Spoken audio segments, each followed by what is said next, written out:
When Alara Vance watched her fiancé's hand slide possessively across her sister's lower back at their own engagement dinner, she didn't scream. She didn't cry. She calculated.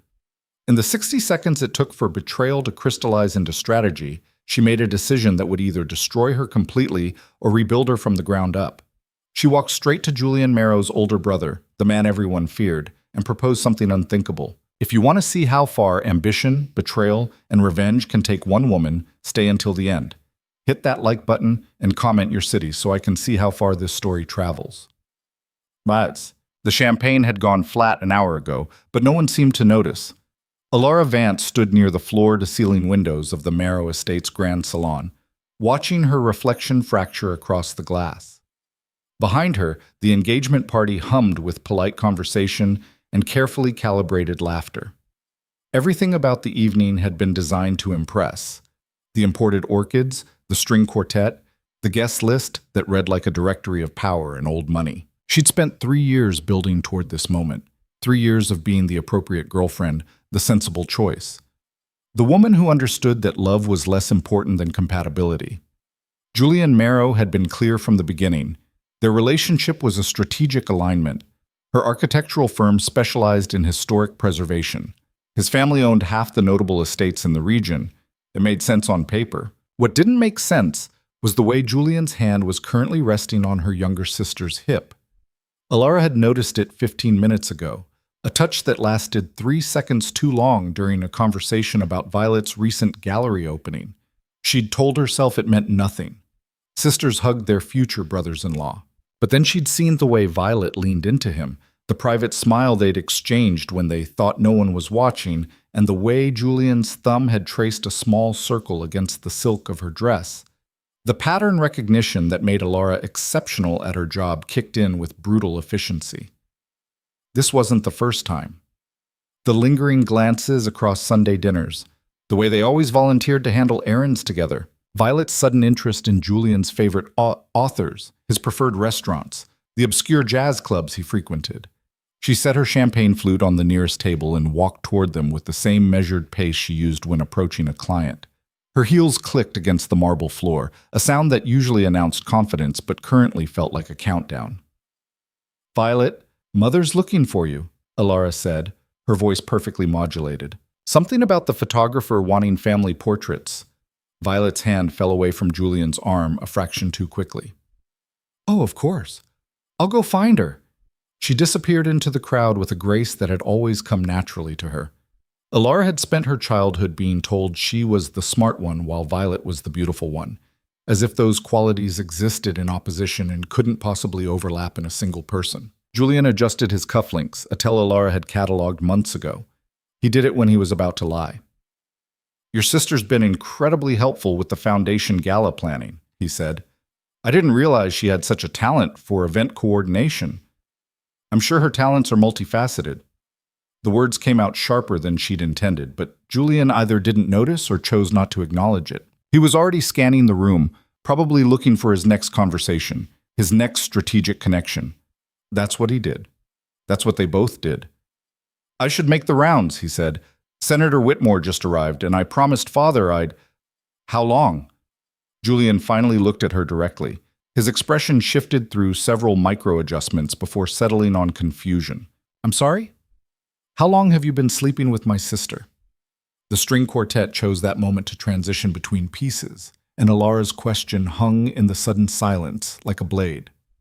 Julian's face didn't change, a skill he'd probably learned from his father, the patriarch who'd built the Marrow Empire through calculated ruthlessness and strategic marriages. "Alara, this is neither the time nor the place. That's not a denial. You're being dramatic. Violet and I have been working closely on several projects. And if you're interpreting normal professional interactions as something inappropriate that says more about your insecurities, then stop." Alara held up one hand. "I've spent 3 years watching you negotiate. I know what your deflection patterns look like. I know what you do when you're about to lie, and I know what you look like when you're caught. So I'll ask one more time. How long?" Something flickered in Julian's eyes. Not guilt, but calculation. He was weighing options, measuring consequences, deciding which version of the truth would serve him best. 6 months, he finally said. It wasn't planned. These things happen. 6 months. Half a year of careful deception while Alara had been planning a wedding, negotiating with vendors, coordinating schedules with both families. 6 months of being made a fool while everyone probably knew except her.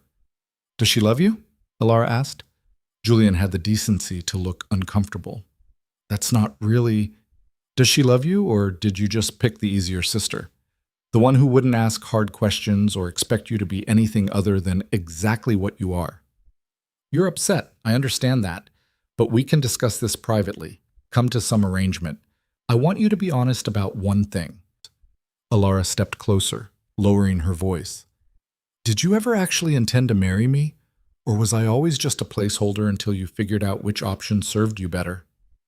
For the first time that evening, Julian looked genuinely thrown. I care about you, Alara. I always have. But Violet and I, it's different. She doesn't try to fix me or improve me or turn me into some project. She just lets me be. There it was. The truth beneath the strategy. Alara had spent 3 years being the appropriate partner while Violet had simply been herself, and Julian had chosen accordingly. Thank you for your honesty, Alara said. It's more than I expected. She turned away before he could respond, moving through the crowd with purpose. Her mother caught her eye from across the room, probably wondering why Alara wasn't playing the radiant bride-to-be. Her father was deep in conversation with Malcolm Marrow, Julian's father, no doubt discussing business opportunities that would never materialize now. The logical thing to do would be to leave quietly, regroup, handle this disaster with dignity. That's what the practical Alara would do, the one who made sensible choices and avoided unnecessary conflict. But practical Alara had just discovered that sensible choices had earned her nothing but humiliation. She found him on the East Terrace, alone for once. Lucy, Marrow stood with his back to the party, smoking a cigarette despite the Marrow family's public stance against tobacco. He was 3 years older than Julian, taller, darker, and infinitely more dangerous. Where Julian had inherited their father's talent for charm and negotiation, Lucien had gotten the ruthlessness that made empires expand or collapse, depending on his mood. Everyone knew the story. Lucien had been groomed to inherit the family business until he'd staged a quiet coup 5 years ago, forcing his father into semi-retirement and restructuring the entire operation with surgical precision. The Marrow holdings had doubled since then. So had the rumors about Lucien's methods. Alara had maybe spoken 20 words to him across 3 years of family dinners.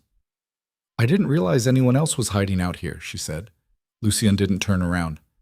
I'm not hiding. I'm strategically avoiding tedious conversations about market projections and political donations. Then I apologize for interrupting your strategic avoidance. You're not interrupting. You're the guest of honor.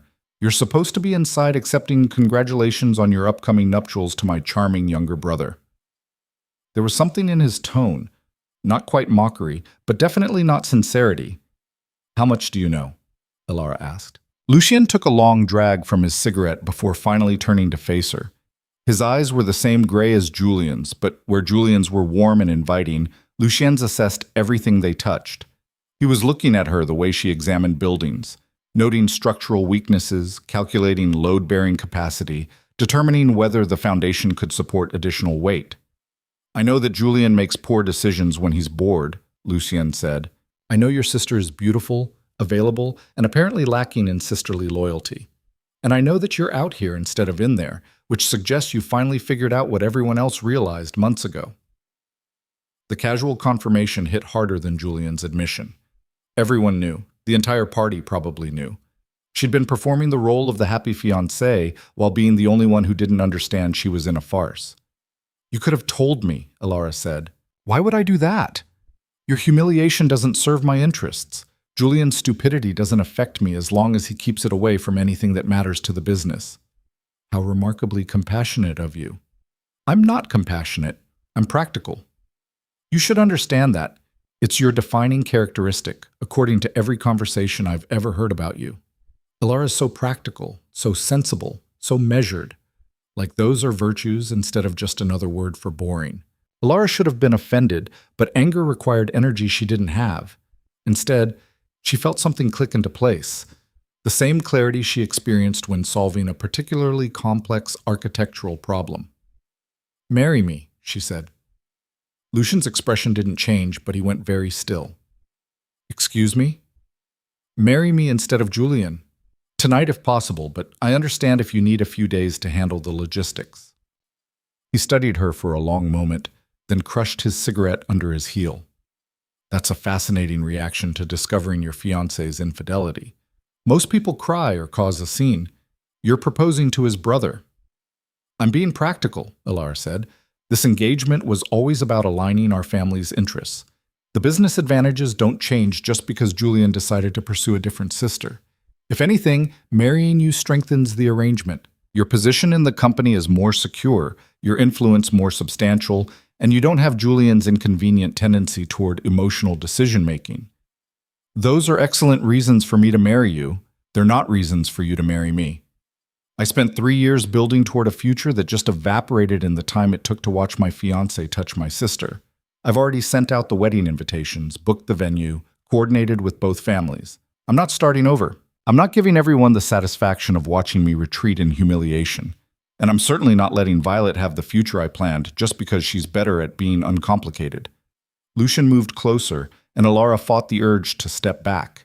He radiated control the way some people radiated warmth. It wasn't comfortable, but it was impossible to ignore. Let me make sure I understand, he said. You want to marry me as an act of revenge against your cheating fiancé and your disloyal sister? No. I want to marry you because it's the most strategically sound option available. The revenge is just an added benefit. And you think I'm interested in being someone's strategic option? I think you're interested in control, leverage, and advantages. This gives you all three. Julian's betrayal weakened his position in the family. Taking his fiancée makes that weakness permanent.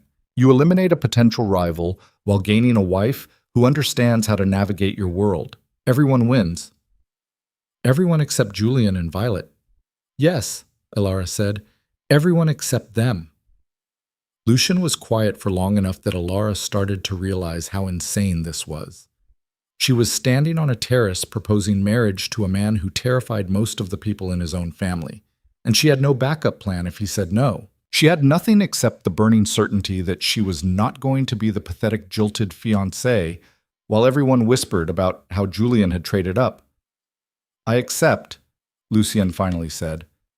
Ilara had prepared arguments, contingencies, alternative proposals. She hadn't prepared for immediate agreement. What? I accept your proposal.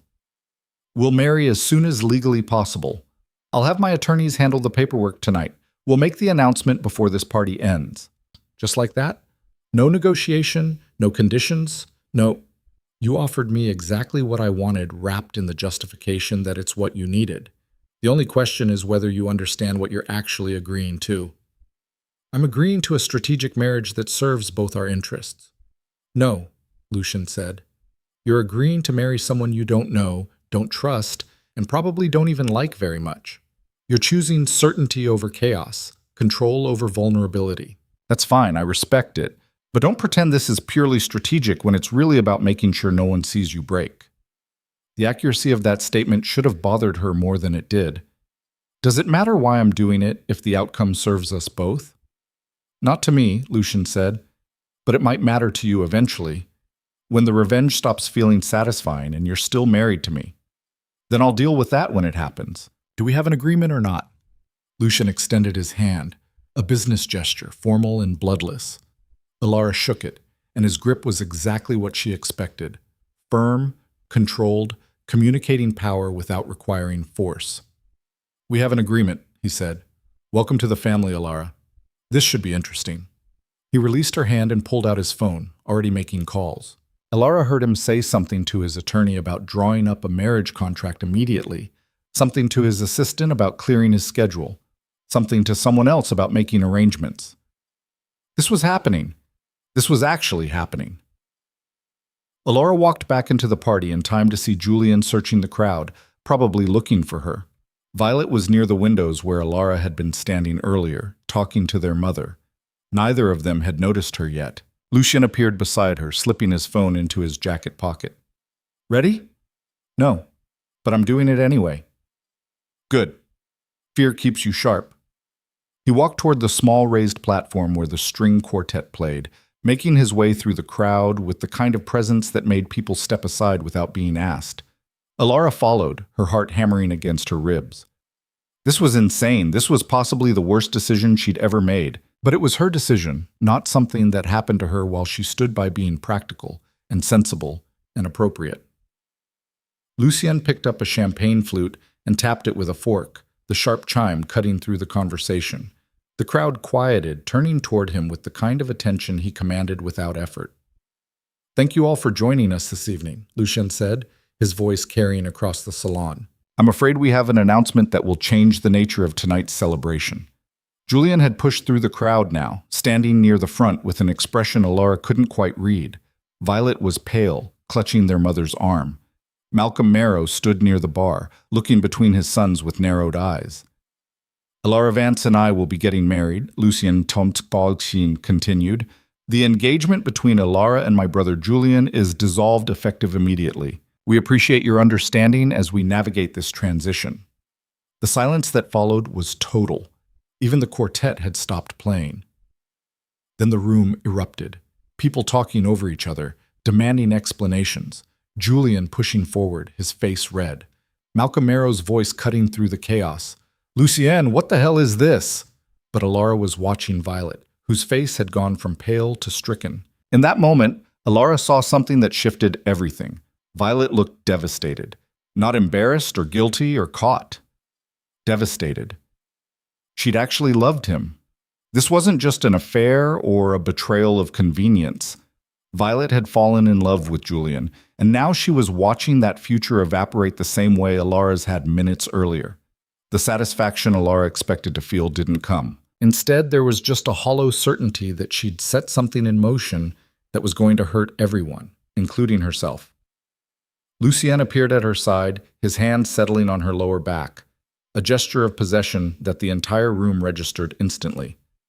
"We should go," he said quietly, "unless you want to stay and watch Julian try to process this publicly." "No, let's go." They walked out together while the party dissolved into chaos behind them. Alara caught one last glimpse of Julian's face. Shock, anger, and something that might have been genuine hurt. Then the doors closed, and they were alone in the marble hallway.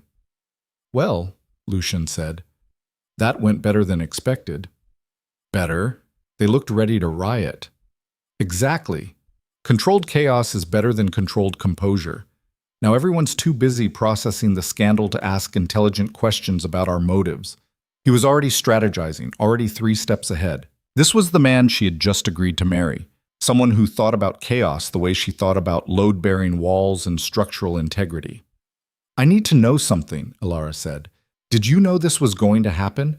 Did you see me coming out to that terrace and calculate that I'd be angry enough to propose something insane?" Lucien considered the question with the same seriousness he might give a business proposition. "No, I saw you coming and assumed you wanted privacy to fall apart. The proposal was unexpected, but not unwelcome." "Why? Why would you agree to marry someone you barely know?" "Because you're interesting," Lucien said. "Julian picked you because you were appropriate. Your sister is interesting to him because she's uncomplicated. But you saw your entire future collapse, and instead of breaking down, you immediately calculated the best strategic response. You weaponized your own humiliation. That takes a particular kind of ruthlessness I respect." "I'm not ruthless." "Yes, you are. You just didn't have a reason to acknowledge it until tonight. Now you do." He checked his watch. "My attorney will have the initial contracts ready within the hour. We'll review them together, make whatever modifications you require, and file the paperwork tomorrow morning. I assume you'll want to maintain your architectural practice?" The casual shift to logistics was jarring, but also grounding. This was a transaction. Lucien was treating it like one, which meant Alara could do the same. "Yes, I'm not giving up my career." "Good. I have no use for a wife who treats marriage like a full-time job. You maintain your practice, I maintain my business operations, and we present a united front for everything else." "What about living arrangements?" "You'll move into my residence within the week. Separate bedrooms if you prefer, though we'll need to appear convincingly married in public." "And if I want to renegotiate terms later?" "Then we renegotiate. I'm not interested in trapping you into something that doesn't work." This is a partnership, not a prison sentence. Ilara studied him, trying to see beyond the calculated exterior. You're being remarkably accommodating for someone who's supposed to be ruthless and terrifying. I'm accommodating when it serves my interests. Right now, my interests align with making sure you don't change your mind before the paperwork is filed. And after that? After that, we see if you're as strategically valuable as I think you are.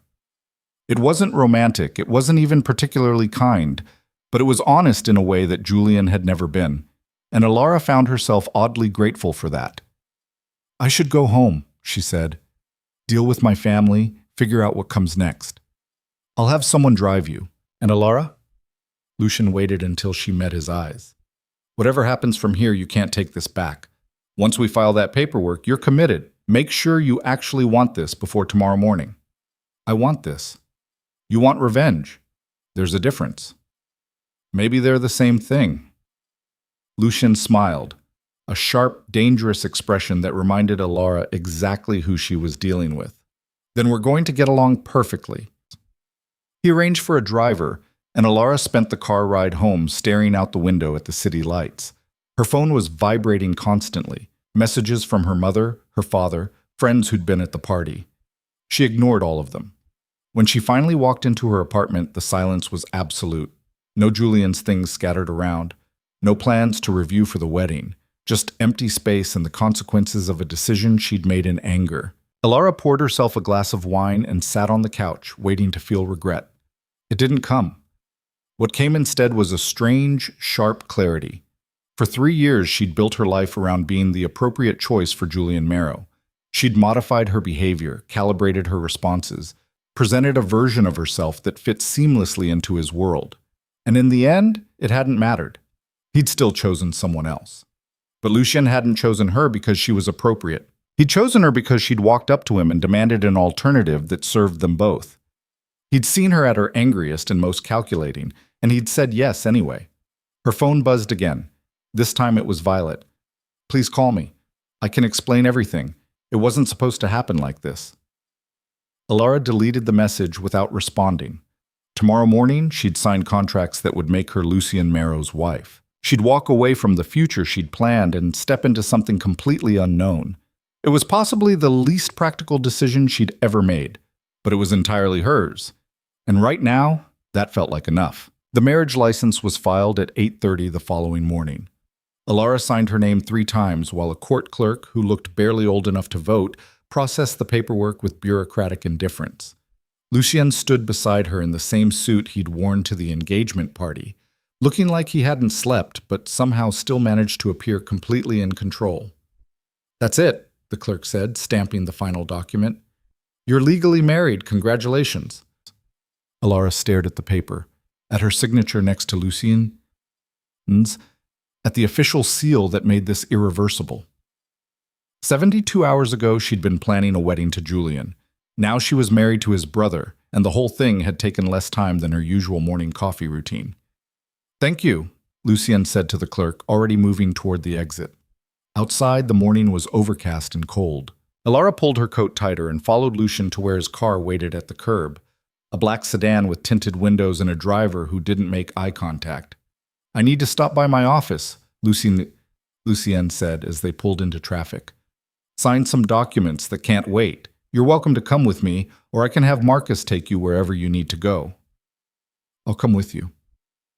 She needed to see his world, understand what she'd actually signed up for. The Marrow building was downtown, a steel and glass tower that reflected the gray sky. They rode the elevator to the top floor in silence. When the doors opened, Ilara stepped into an office that looked like it had been designed by someone who valued efficiency over comfort. Everything was clean lines and muted colors, no personal photographs or decorative touches. A woman in her 50s looked up from a desk near the elevator. Mr. Marrow, Mrs. Marrow? She said the second title with only the slightest hesitation. Your father called 3 times this morning. He'd like to see you both at 2 o'clock. Tell him 3, Lucian said. And get me everything we have on the Riverside Development Project.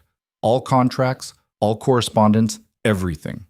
The assistant, her nameplate read Catherine Blake, nodded and made a note. Lucian continued into his office, and Ilara followed, taking in the floor-to-ceiling windows that offered a view of the entire city. His desk was massive, the surface nearly empty except for 2 computer monitors and a single folder. "Do you need anything?" Lucian asked, already pulling files from a cabinet. "Coffee, water, entertainment while I work?" "I'm fine, but I do have questions." "I assumed you would." He sat behind the desk and opened the first file. "Ask." "What exactly does the Marrow Company do?" Julian always gave vague answers about property development and investment portfolios. Because Julian doesn't actually understand the business.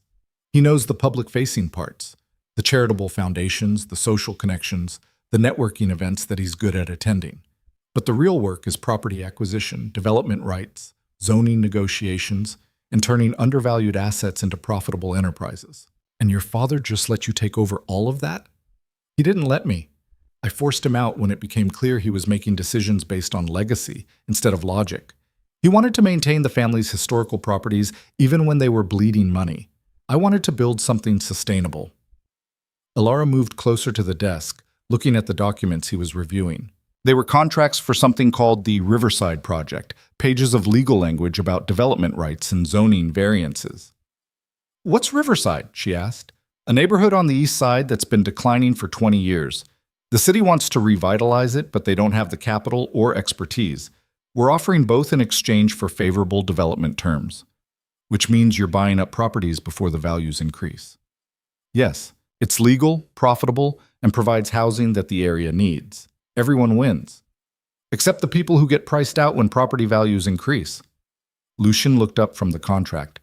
"You want to have a moral debate about gentrification right now?" "No, I want to understand how you justify it to yourself."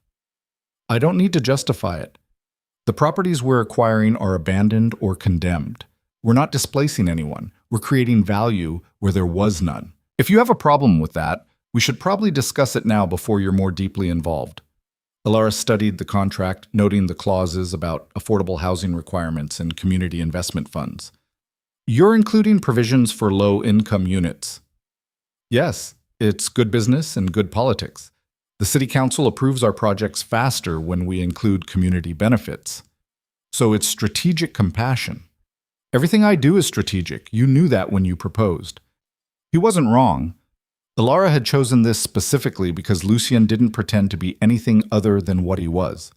But seeing it in action was different from theorizing about it. "Can I look at the rest of the Riverside documentation?" she asked. Lucien's expression shifted to something that might have been curiosity. "Why?" "Because I'm an architect who specializes in historic preservation, and I'm assuming you're going to need someone who understands how to work with existing structures. Unless you were planning to demolish everything and start fresh. Some buildings will need to be demolished, but there are 3 structures with historical designation that we're required to preserve. I was going to hire a consultant, or you could use your wife who already has the expertise and a reputation in the field." Lucian leaned back in his chair, considering her with that assessing look she was starting to recognize. "You want to work on my projects. I want to work on projects that interest me professionally. If some of them happen to be yours, that serves both our purposes." "This isn't charity, Alara. If you're involved, I'll expect the same standard I'd expect from any professional I hire." "Good. I don't want special treatment. I want legitimate work." He pulled the entire Riverside file from the cabinet and set it on the desk between them. "Then prove you're worth hiring. Review this. Tell me what issues you see and propose solutions. I'll make a decision based on the quality of your analysis." Alara picked up the file, already scanning the property assessments and architectural surveys. This was familiar territory. Reading building reports, identifying structural concerns, calculating restoration costs. The 3 historically designated properties were all from the early 20th century, showing various stages of decay and neglect. "I'll need a few hours," she said. "Take the conference room. Catherine will bring you whatever you need." Alara spent the next 3 hours buried in documentation, making notes about load-bearing wall concerns, foundation issues, and the challenges of updating electrical and plumbing systems in century-old buildings. One structure was salvageable with moderate investment. Another needed extensive work but had architectural features worth preserving. The third was a disaster. The roof had partially collapsed, water damage had compromised multiple floors, and the cost of restoration would likely exceed the building's value even after renovation. She was drafting her recommendations when Lucien appeared in the doorway. "We need to leave for my father's in 20 minutes, he said. "How's your analysis coming?" "Almost done. Give me 10 more minutes." "You've been at this for 3 hours without a break." "I work better when I'm focused." Lucien came into the room, looking at the pages of notes she'd spread across the conference table. "What's your conclusion?" "Buildings 1 and 2 are worth preserving. Building 3 should be demolished despite the historical designation. The restoration costs are prohibitive and the structural damage is too extensive. You'd be better off documenting the architectural details, incorporating some of them into new construction, and arguing for a variance on the historical requirement. The Historical Society will fight that. Then you negotiate. Offer to create a public archive of the building's history, incorporate the facade into new construction, or fund restoration of another property in exchange for permission to demolish this one. There are options that preserve the historical value without throwing money at a lost cause." Lucien picked up her assessment of Building 3, reading through her structural analysis. "This is thorough. Did you expect less?" "I expected competence. This is more than competent. This is the kind of analysis I'd pay a premium for from an established firm." "Then I'm hired?" "Conditionally. I want you to visit the sites, confirm your assessments in person, and provide a final proposal. If the quality holds, yes, you're hired." It shouldn't have mattered. This was supposed to be a strategic marriage, not a professional validation. But Alara felt something loosen in her chest anyway. She'd spent 3 years being appropriate and accommodating, and in 3 hours of actual work, she'd earned Lucien's professional respect. "We should go," Lucien said. "My father doesn't tolerate lateness, even from family, especially from family." The drive to the Marrow estate took 30 minutes through midday traffic. Alara had been here dozens of times for family dinners and social events, but it felt different now. She wasn't visiting as Julian's fiancée. She was arriving as Lucien's wife, and Malcolm Marrow had not been consulted about that change. They found him in his study, a room dominated by dark wood and leather furniture that probably hadn't changed since the 1970s. Malcolm stood near the window, a glass of scotch in his hand despite it being barely past lunch. "Lucien," he said, "and Alara. Or should I say Mrs. Marrow now, though I'm unclear which of my sons you're actually married to." "The one who asked," Alara said before Lucien could respond. Malcolm's eyebrows rose. "Did he ask, or did you propose? Because the version I heard suggests you initiated this rather dramatic change of plans." "Does it matter who proposed if we both agreed?" "It matters when it creates a scandal that affects this family's reputation and business relationships. I've spent the last 12 hours fielding calls from associates who want to know what kind of circus we're running." Lucien moved to the sidebar and poured himself a drink. "Then tell them we're running the kind of business that prioritizes strategic advantages over social conventions. Alara brings valuable professional expertise and connections. The marriage makes sense. It makes sense strategically. It doesn't make sense personally. You barely know each other." "We know each other as well as most people do before they get married," Alara said. "Better than some." "You knew Julian for 3 years, and look how well that turned out." Malcolm took a long drink, studying her with the same calculating expression his sons had inherited. "You're angry. I understand that, but making impulsive decisions out of anger rarely leads anywhere productive. This wasn't impulsive. This was calculated. Lucien and I both understand exactly what we're getting from this arrangement." "And what is that exactly? What does my son get from marrying his brother's ex-fiancée?" Lucien set his glass down. "I get a wife who understands how to navigate society without requiring management, who brings professional value to business operations, and who won't expect emotional availability I can't provide.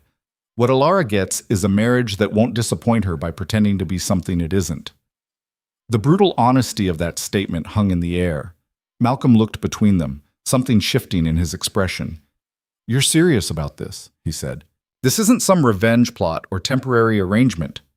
"We're legally married," Lucien said. "The rest is implementation. And Julian, have either of you considered how this affects him?"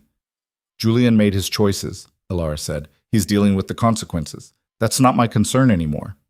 "He's asking to see you. Both of you, actually. He wants to—" No, Lucien interrupted. Whatever Julian wants to say, he can save it. This is finished. Malcolm studied his older son with an expression Alara couldn't quite read. You're protecting her. I'm protecting my interests. Alara is now part of those interests. Since when do you protect anything except your bottom line? Since I married someone who's more valuable as a partner than as collateral damage in whatever drama Julian created. The words should have felt like another transaction, but there was something underneath them that Alara recognized, the same ruthless pragmatism that had made her propose in the first place. Lucien wasn't protecting her out of sentiment. He was protecting an asset, but at least he was honest about it. Fine, Malcolm said finally. I won't force a meeting. But you should know that Julian is threatening to make this difficult. He's talking about contesting some recent business decisions, claiming conflict of interest now that you've married his ex-fiancée. Let him try, Lucien said. He doesn't have the support or the leverage. He has our mother's support, and she's threatening to make Thanksgiving extremely uncomfortable if you don't at least attempt reconciliation. Then Thanksgiving will be uncomfortable. I'm not negotiating with Julian through family dinners. Alara had met Diana Marrow exactly 4 times, and each meeting had been a masterclass in polite disapproval. Diana had made it clear she found Alara appropriate but uninspiring, good enough for Julian but nothing special. Alara suspected being married to Lucien wouldn't improve Diana's opinion. There's something else, Malcolm said. We've had some irregularities in the property management accounts. Nothing major, but enough that our auditors are asking questions. Boo! Lucien's expression went very still. What kind of irregularities? Missing documentation for several transactions, authorization codes that don't match our records. It could be clerical errors, but you don't think it is. I think someone's been accessing accounts they shouldn't have access to. I need you to look into it quietly before it becomes a larger problem. Send me everything the auditors flagged. I'll review it tonight. Malcolm nodded, then turned his attention to Alara. And you? Are you prepared for what it means to be part of this family? Because it's not just attending charity galas and looking appropriate at social events. There are expectations, obligations, and very little room for error. I'm aware, Alara said. I spent 3 years learning those expectations with Julian. Nothing's changed except which brother I'm married to. Everything's changed. Julian would have given you space to be yourself. Lucien will expect you to be useful. That's a different kind of pressure. Then it's fortunate I prefer being useful to being decorative. Something that might have been respect flickered across Malcolm's face. You might actually survive this. I wasn't sure you would. They left shortly after, and Alara waited until they were in the car before speaking. Your father doesn't think this will last. My father doesn't think anything lasts except money and leverage. He's not wrong. He said Julian wants to meet with us. Julian can want whatever he likes. I'm not interested in family therapy sessions. What if he actually has something important to say? Then he can say it through attorneys like a professional instead of trying to manipulate family dynamics in his favor. Alara recognized the shutdown, the way Lucien compartmentalized anything that might require emotional processing. It was exactly what she'd expected from him, but seeing it applied to his own brother was still jarring. The irregularities your father mentioned, she said. Are they serious? Potentially. Property management accounts control access to buildings, authorization for contractors, approval for expenditures. If someone's manipulating those systems, they could be doing everything from embezzlement to corporate espionage. Who has access? Too many people. That's part of the problem. My father was generous with authorization codes, and we've never properly audited the full list. It's been on my list to handle, but I haven't prioritized it. Maybe you should prioritize it now. Lucien glanced at her. And why? Because your father mentioned it right after saying Julian was threatening to contest business decisions. That could be coincidence, or it could be connected. You think Julian's involved in the irregularities. I think Julian's angry, feeling betrayed, and probably not thinking clearly. I don't know if that makes him dangerous, but it makes him unpredictable. And unpredictable people with access to business systems are a liability. Lucien was quiet for a moment, his expression unreadable. What else did you notice during that conversation? Your father tested me 3 times, once about the marriage being impulsive, once about expectations, and once about whether I understood what I'd signed up for. He was looking for cracks, seeing if I'd break under pressure or defer to you for answers. And you let me handle all 3 tests without intervening. Because I wanted to see if you could handle them. Did I pass? You're still here, aren't you? They spent the rest of the drive in silence. When they reached Alara's apartment so she could pack her things for the move to Lucian's residence, he walked her to the door. I have to go back to the office, he said, but I'll send people to help with the move tomorrow. Pack what you need. Everything else can stay in storage until you decide what you want to keep. That's efficient? It's practical. You're good at practical. He left before she could respond, and Alara walked into her apartment feeling the weight of the last 48 hours finally settle on her shoulders. She'd gotten married to a man she barely knew. She'd cut ties with her family. She'd started dismantling the life she'd spent 3 years building. Her phone buzzed. Another message from Violet. Please, Alara. I need to explain. I never meant to hurt you. Alara stared at the message for a long time before deleting it. Whatever Violet needed to explain, Alara wasn't ready to hear it. Maybe she never would be. She started packing, sorting through 3 years of accumulated life. The books Julian had given her, the photographs from family dinners, the wedding planning binders she'd filled with notes and ideas. All of it felt like artifacts from someone else's existence. By the time she finished, it was dark outside. Her phone rang, and Lucien's name appeared on the screen. Yes? I need you to come to the office. Now. What's wrong? I've been reviewing the irregularities my father mentioned. You were right. This isn't clerical errors. Someone's been systematically accessing sealed properties and authorizing expenditures that never went through proper channels. And the authorization codes trace back to accounts that should have been deactivated months ago. How is that possible? That's what I need you to help me figure out. You're an architect. You understand building access, security systems, contractor authorization. I need you to look at these records and tell me what you see. Alara grabbed her coat.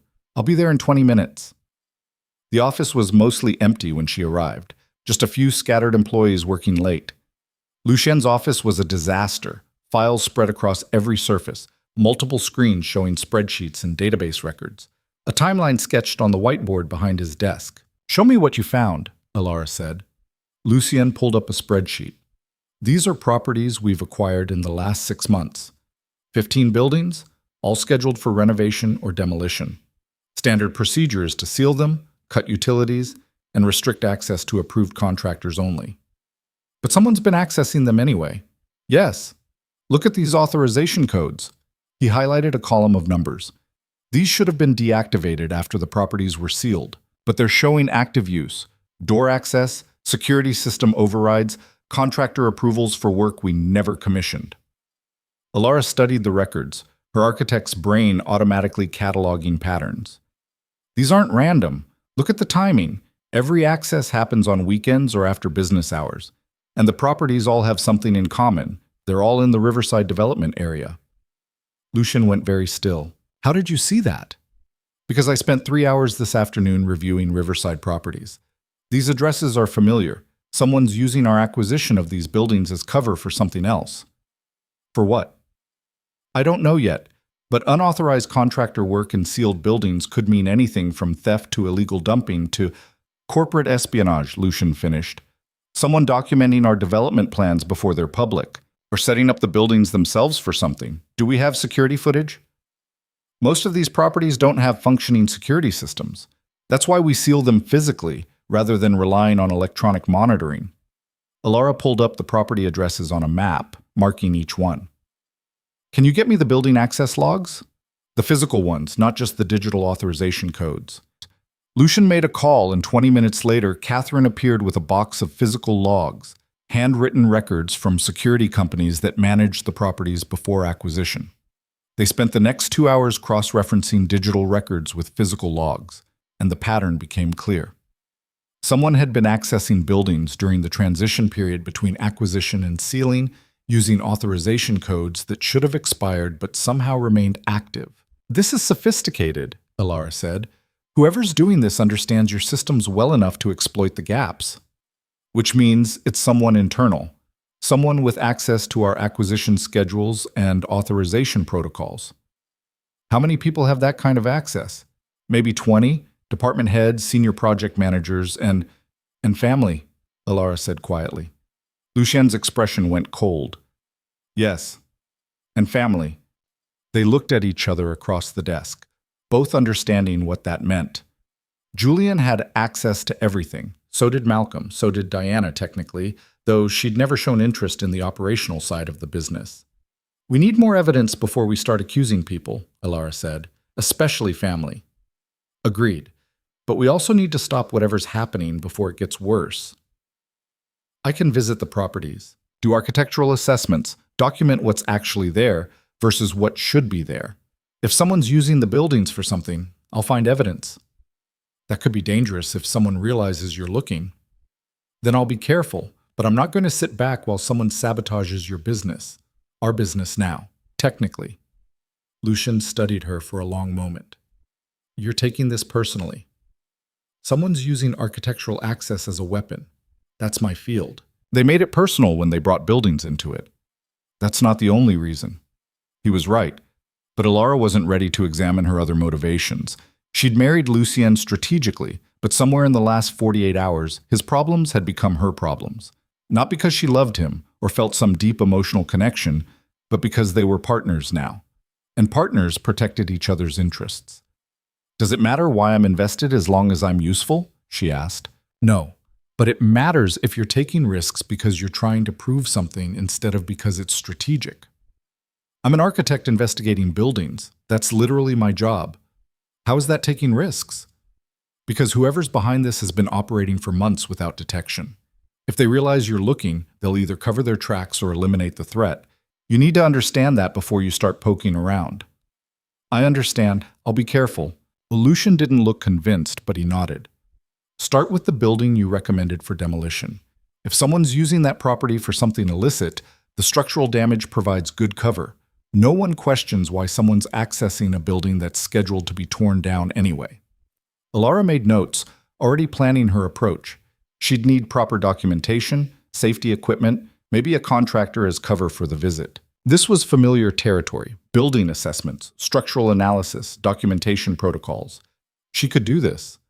I should go, she said. Get some sleep before tomorrow. Alara. Lucien's voice stopped her at the door. Thank you. For seeing the pattern, for offering to help, for being what I needed instead of what I expected. It was possibly the most vulnerable thing she'd heard him say, and it caught her completely off guard. You're welcome, she managed. She left before the moment could get more complicated, but his words followed her all the way home. For being what I needed instead of what I expected. She wondered if he realized that was exactly what he'd been for her too. Not the safe choice or the appropriate partner, but something more dangerous and more real than anything she'd planned for. Tomorrow she'd start investigating the properties. Tomorrow she'd figure out who was manipulating Lucien's business systems and why. But tonight she let herself acknowledge one simple truth. She'd married Lucien Marrow strategically, but strategy was starting to feel like something else entirely.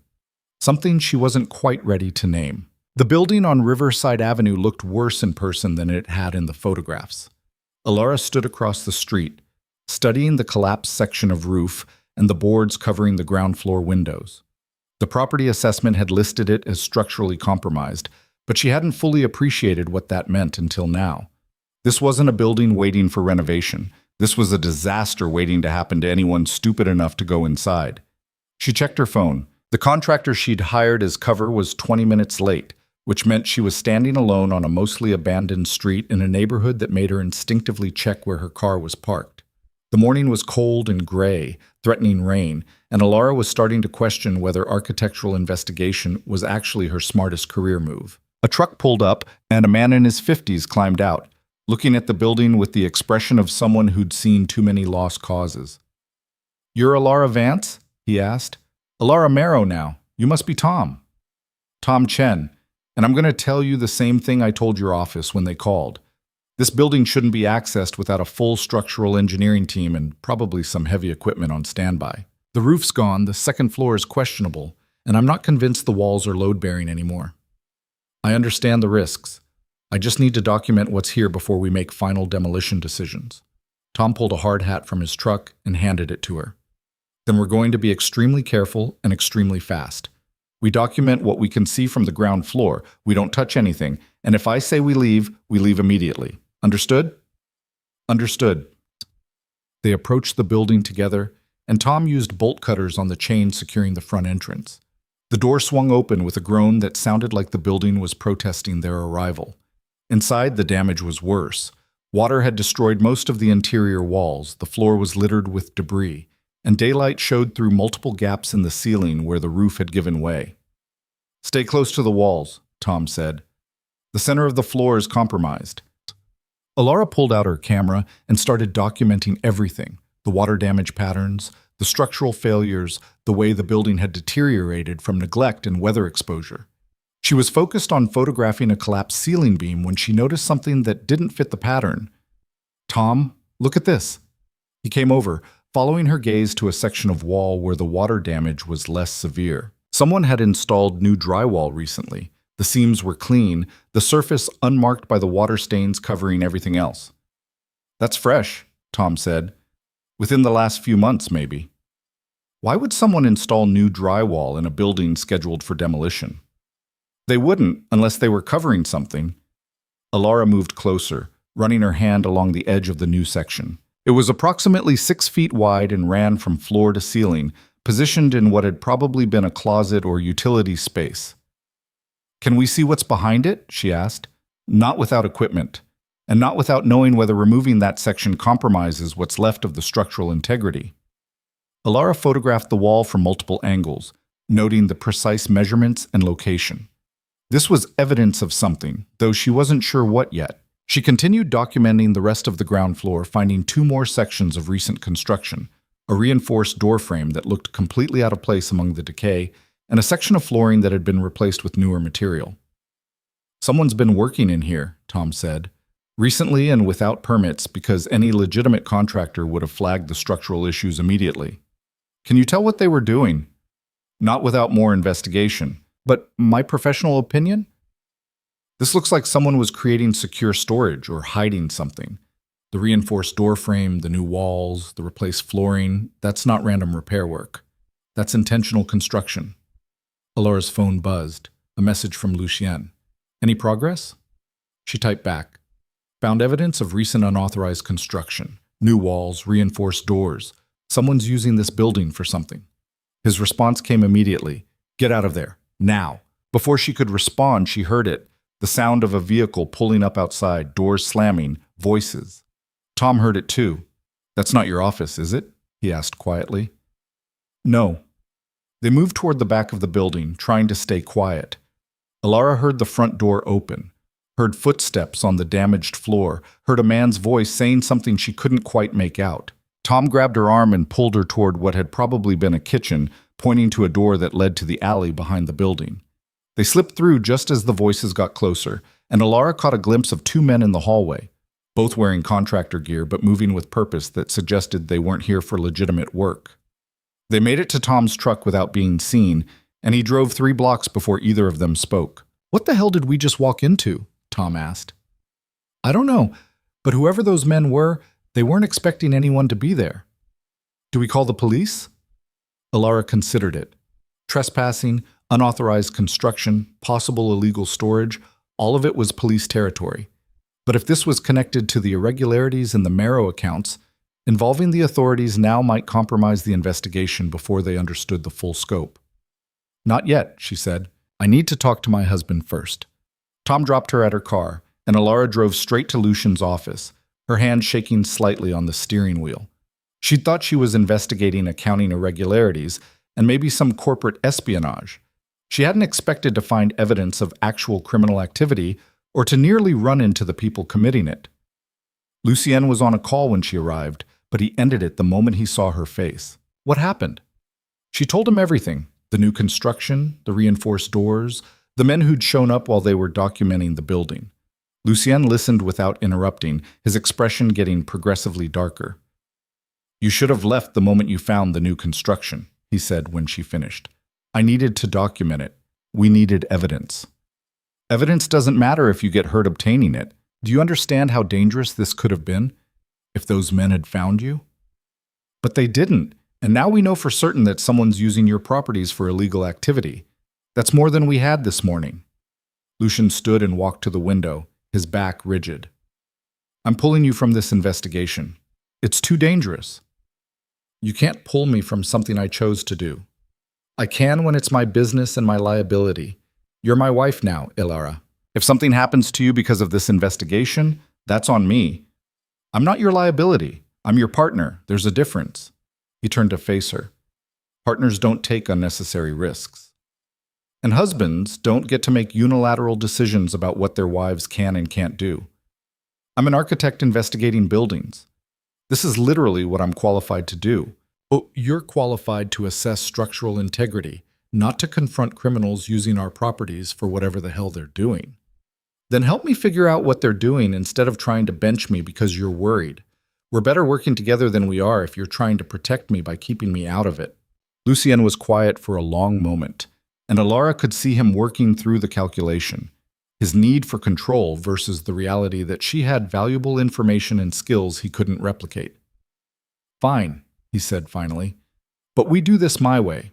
No more solo visits to properties. You want to investigate? You take security with you, and you clear every visit with me first so I know where you are. That's reasonable.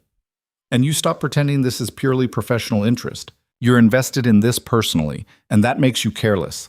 I need you sharp, not emotional. I'm not emotional. You drove straight here instead of going home or taking time to process what happened. You're running on adrenaline and probably some misplaced sense of needing to prove yourself. That's emotional. He wasn't entirely wrong, but Ilara wasn't ready to admit it. What do you want me to do? Go home and wait while you handle everything? I want you to acknowledge that you're in over your head and let me bring in professionals who deal with this kind of thing for a living.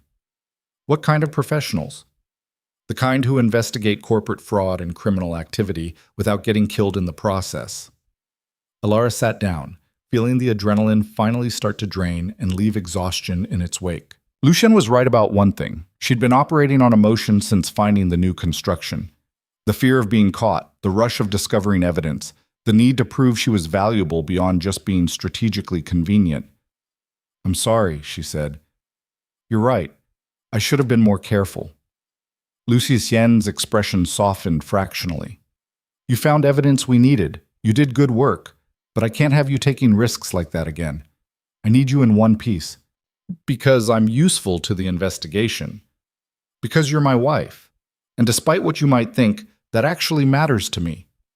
The words hung between them, more honest than anything they'd said to each other since getting married. Ilara looked up and found Lucien watching her with an expression she couldn't quite read. This wasn't supposed to get complicated, she said quietly. No, it was supposed to be strategic and simple, but we're past that now. Before either of them could explore what that meant, Catherine appeared in the doorway. Mr. Marrow, your brother is here. He says it's urgent. Lucien's expression closed down immediately. Tell him I'm busy. I did. He says he'll wait as long as it takes. Ilara stood.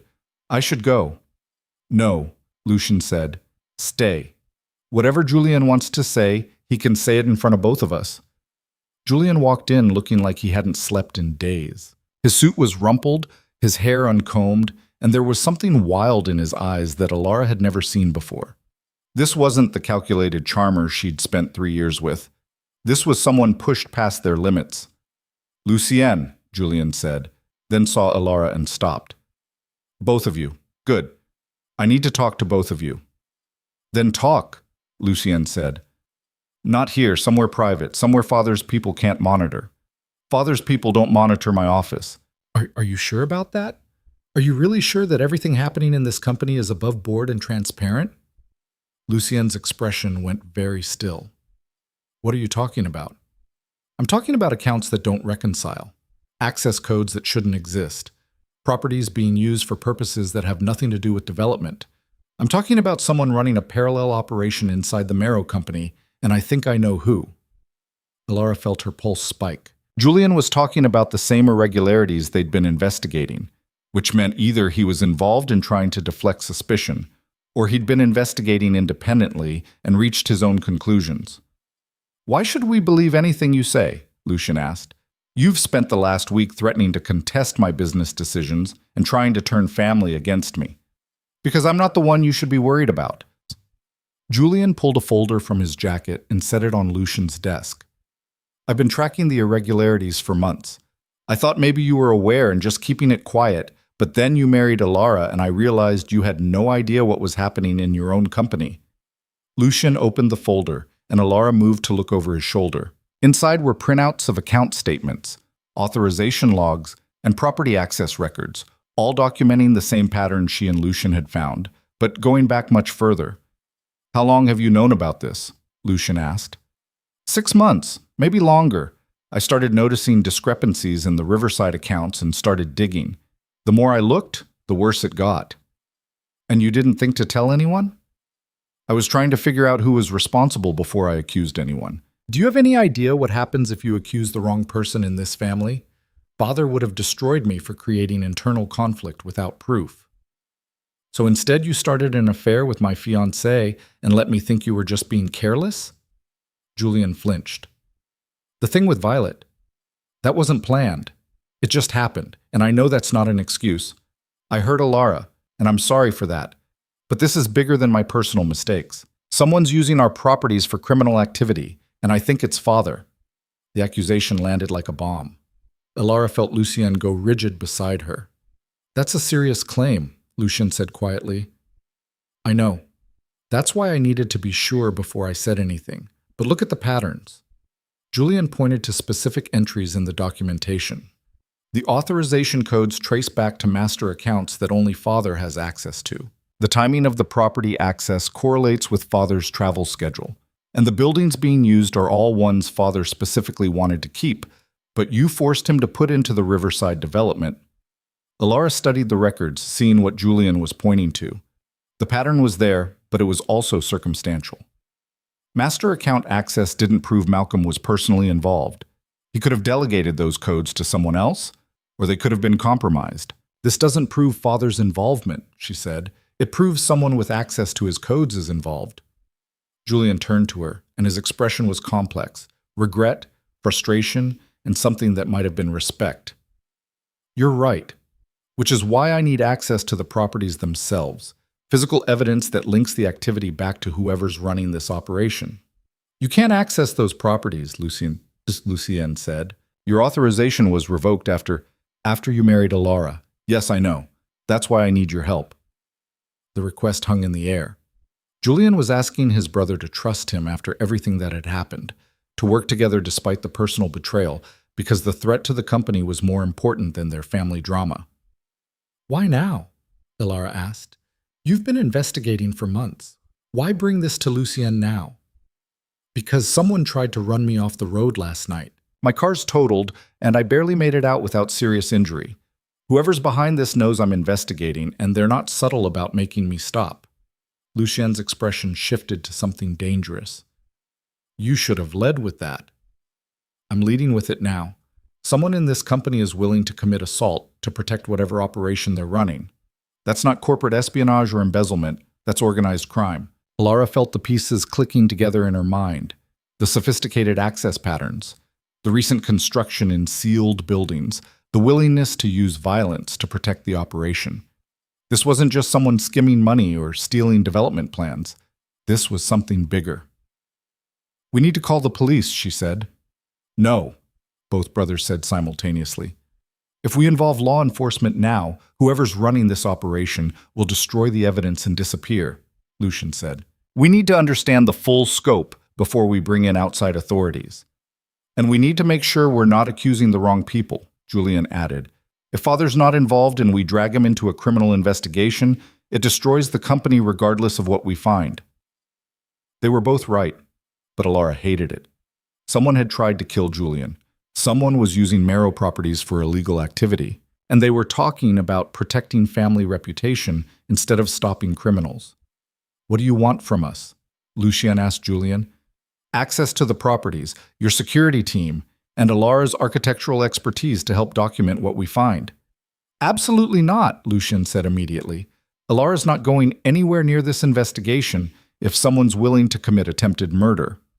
Then get someone else with architectural knowledge. But we need someone who can assess whether the construction we're seeing is consistent with legitimate development or something else. I can do it, Alara said. Both men looked at her. I already found evidence of recent construction in one of the riverside properties, she continued. New walls, reinforced doors, replaced flooring. Someone's creating secure storage or hiding something. I have photographs, measurements, documentation. If we're going to understand what's happening, you need someone who knows what they're looking at in those buildings. You also nearly got caught by whoever's using those buildings, Lucian said. I'm not putting you in that position again. It's not your decision to make. You're my wife. That makes it exactly my decision. I'm also a professional with expertise you need. You don't get to sideline me because you're worried.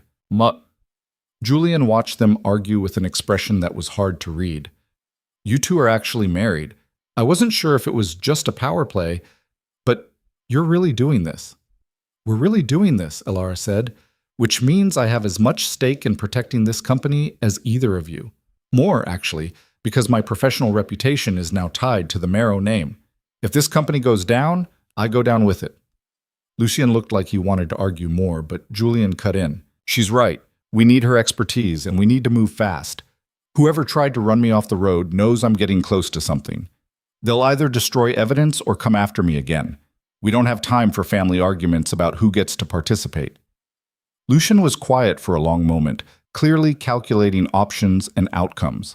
Elara could see him working through the problem the same way she'd watched him work through business decisions, weighing risks, measuring advantages, deciding which path served the goal.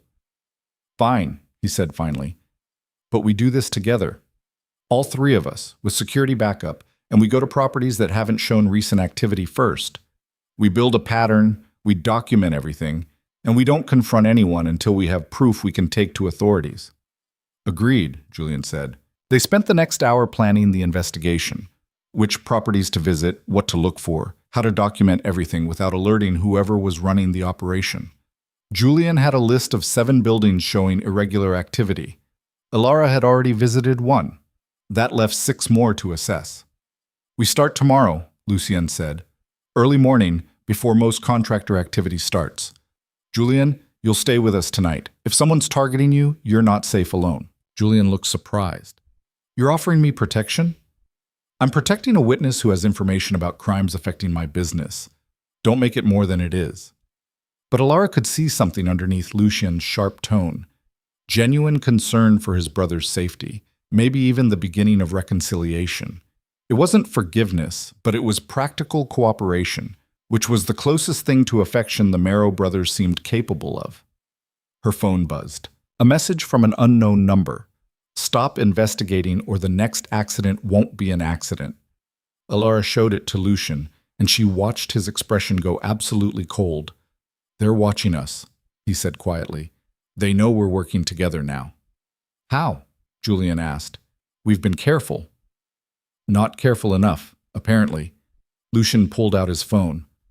I'm calling my security team. No one leaves this building without protection, and we're moving up the investigation timeline. If they're threatening us, it means we're close to something they can't afford to have exposed. The security team arrived within 20 minutes. 4 people in professional attire who moved through the office like they were cataloging threats and exits simultaneously.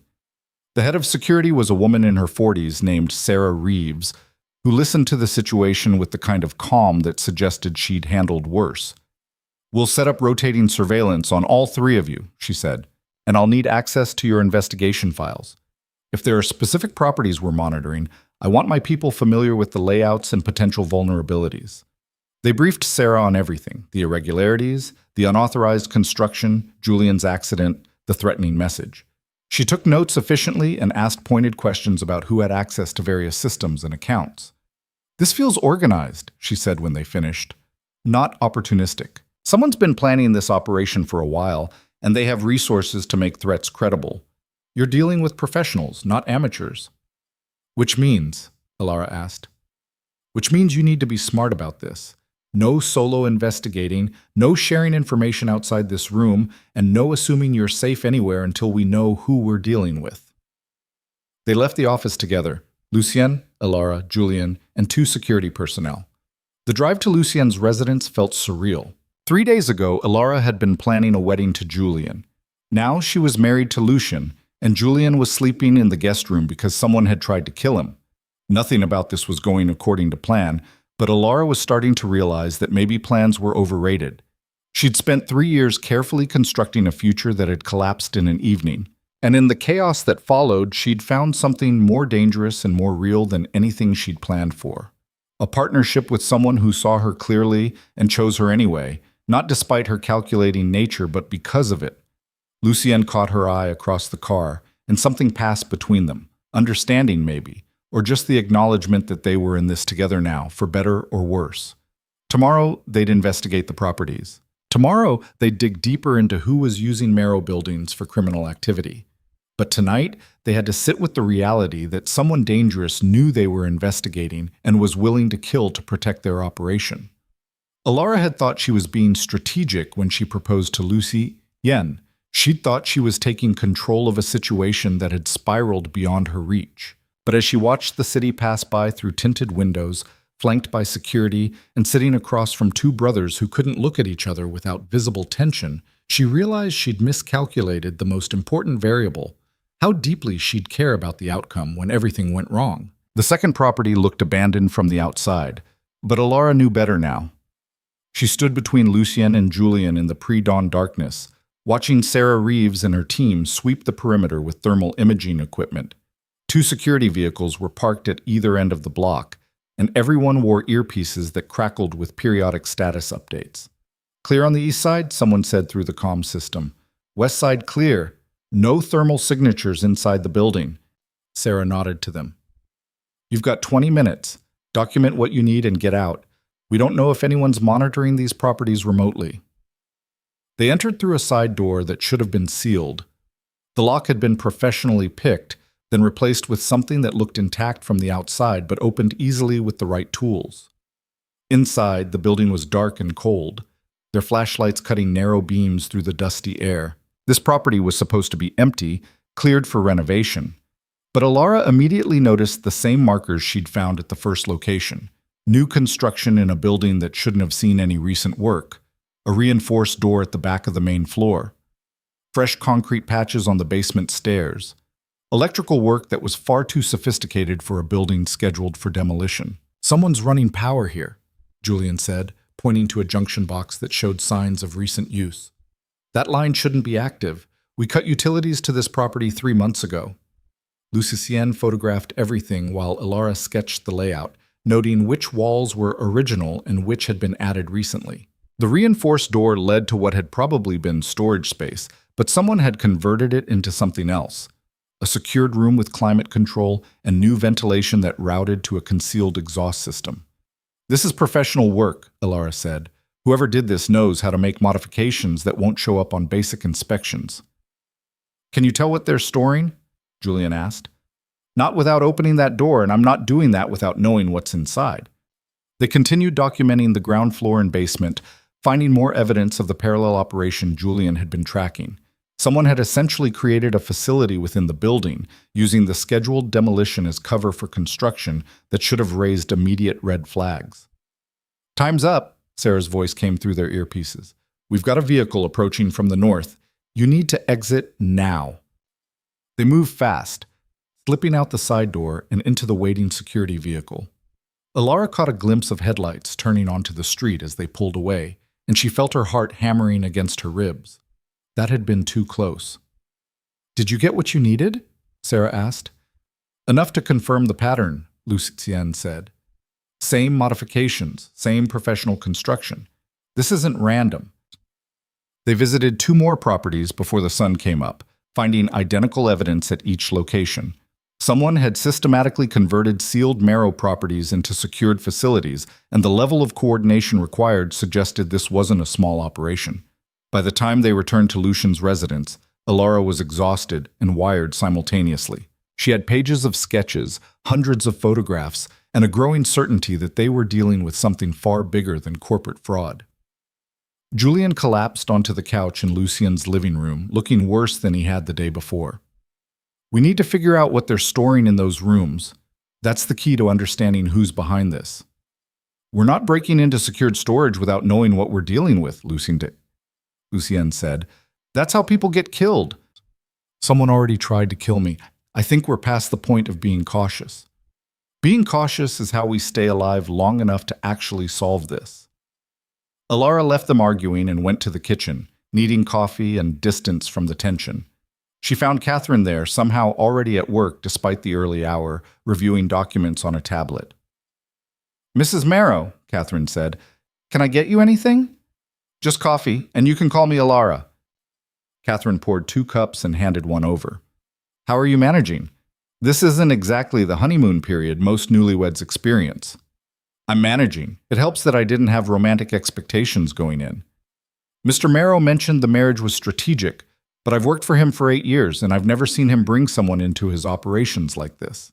Strategic or not, you're more involved than anyone he's ever trusted before. Alara didn't know what to do with that information. She'd been operating under the assumption that Lucien saw her as a useful asset, nothing more. The idea that he was treating her differently than he treated other professional relationships complicated the narrative she'd been telling herself. "Did he tell you that, or are you reading between lines?" Alara asked. "Both. He told me to give you full access to company systems and files. That's unusual. And he's different when you're around, more reactive, less calculated. That's very unusual." "Different how?" "He cares whether you're safe. Not strategically safe, but actually safe. When you went into that first property alone, he spent 2 hours trying to track you down before you called. I've never seen him that worried about anyone." The conversation was interrupted by raised voices from the living room. Alara walked back to find Lucien and Julien in what looked like a full argument. "You can't seriously be suggesting we just hand this over to Father and hope he handles it," Julien was saying. "I'm suggesting we need more information before we start accusing people, especially family.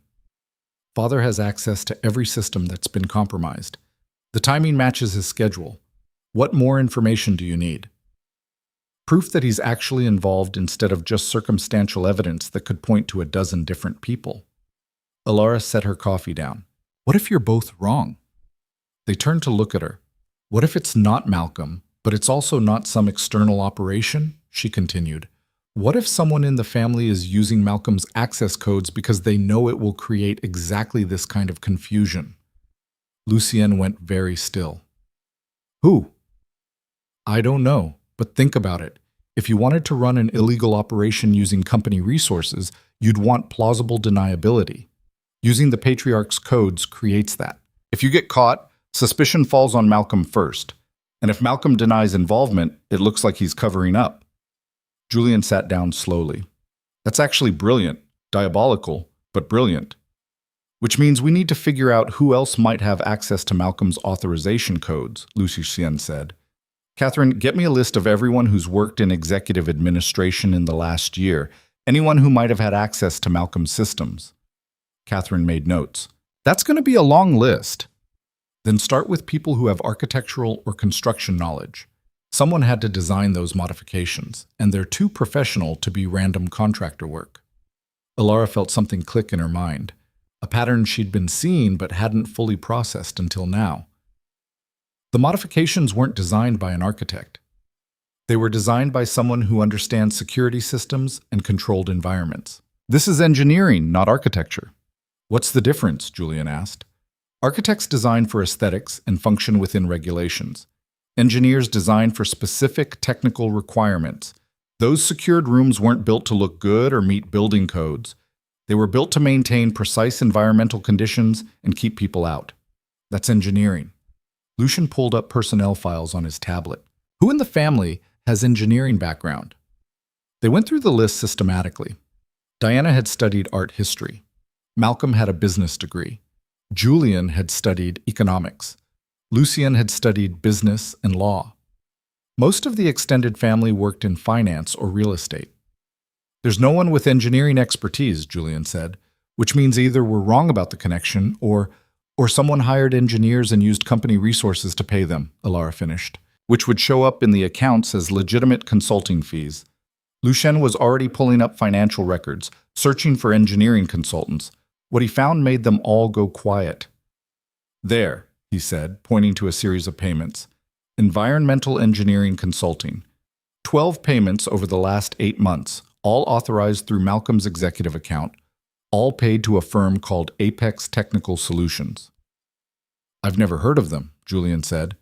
Neither have I, which is concerning because I review all major consulting contracts. Lucien pulled up the company registration. Apex was incorporated 6 months ago. Single owner, no website, no public projects. It's a shell company. Can you trace who owns it? Alara asked. Not easily. The registration lists a management company that lists another management company. It's layered intentionally to obscure ownership. Sarah had been listening from the doorway. I can trace it. Give me the company name and registration details. My team has resources for this kind of investigation. She disappeared with the information, and Alara felt the exhaustion finally catching up to her. They'd been investigating for hours, and every answer just revealed more questions. Someone in or connected to the Marrow family was running a sophisticated criminal operation, and they'd been careful enough to hide it for months. We need to rest, Lucien said, reading her expression. We're not thinking clearly anymore. We're close to something, Julian protested. If we stop now, if we keep going without sleep, we'll miss something important or make a mistake that gets someone hurt. We rest, we regroup, and we continue this afternoon when we're sharper. Julian looked like he wanted to argue more, but he was clearly exhausted too. He nodded and headed toward the guest room, leaving Alara alone with Lucien. You should sleep, Lucien said. So should you. Well, I need to review the documentation from this morning first. Make sure we have everything properly cataloged. That can wait a few hours. I work better when I'm processing information. Sleep can wait. Alara recognized the deflection, the same pattern she used when she didn't want to face something uncomfortable. Lucien was avoiding rest because rest meant sitting with everything that had happened, and he was better at action than reflection. Catherine said something interesting earlier, Alara said.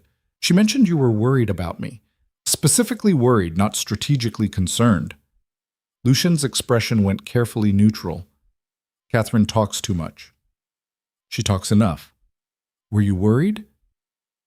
You went into a dangerous situation alone. Of course I was concerned. You're my wife, and you're involved in a company investigation.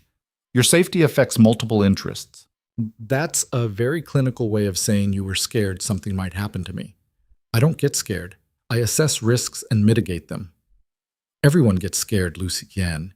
Even people who've built their entire identity around control and strategic thinking. He was quiet for a long moment, and Alara watched him work through whether to actually engage with this conversation or shut it down completely. I married you because it was strategically sound, he said finally. But somewhere between signing the papers and watching you walk into buildings that might collapse, it stopped being purely strategic. I don't know when that happened or what to do about it, but pretending otherwise is starting to feel dishonest. The admission hung between them, more vulnerable than anything Alara had expected from him. She'd known the marriage was evolving beyond their original transactional agreement, but hearing Lucien acknowledge it made it real in a way she wasn't sure she was ready for. I don't know what to do about it either, she said. I proposed to you out of anger and calculation, and now I'm investigating criminal operations and sleeping in your guest room and pretending I know what I'm doing. None of this was part of any plan.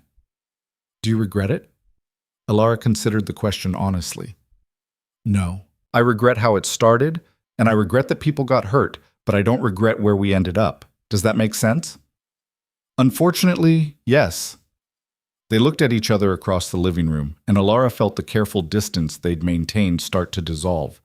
This wasn't strategic anymore. This was real and messy and more complicated than either of them had agreed to. Get some rest, Lucien said quietly. We'll figure out the rest later. Alara went to the bedroom they'd been theoretically sharing but mostly avoiding, and she was asleep within minutes of lying down. When she woke, it was early afternoon, and someone was knocking urgently on the door. Alara, Lucien's voice was tight. We have a problem.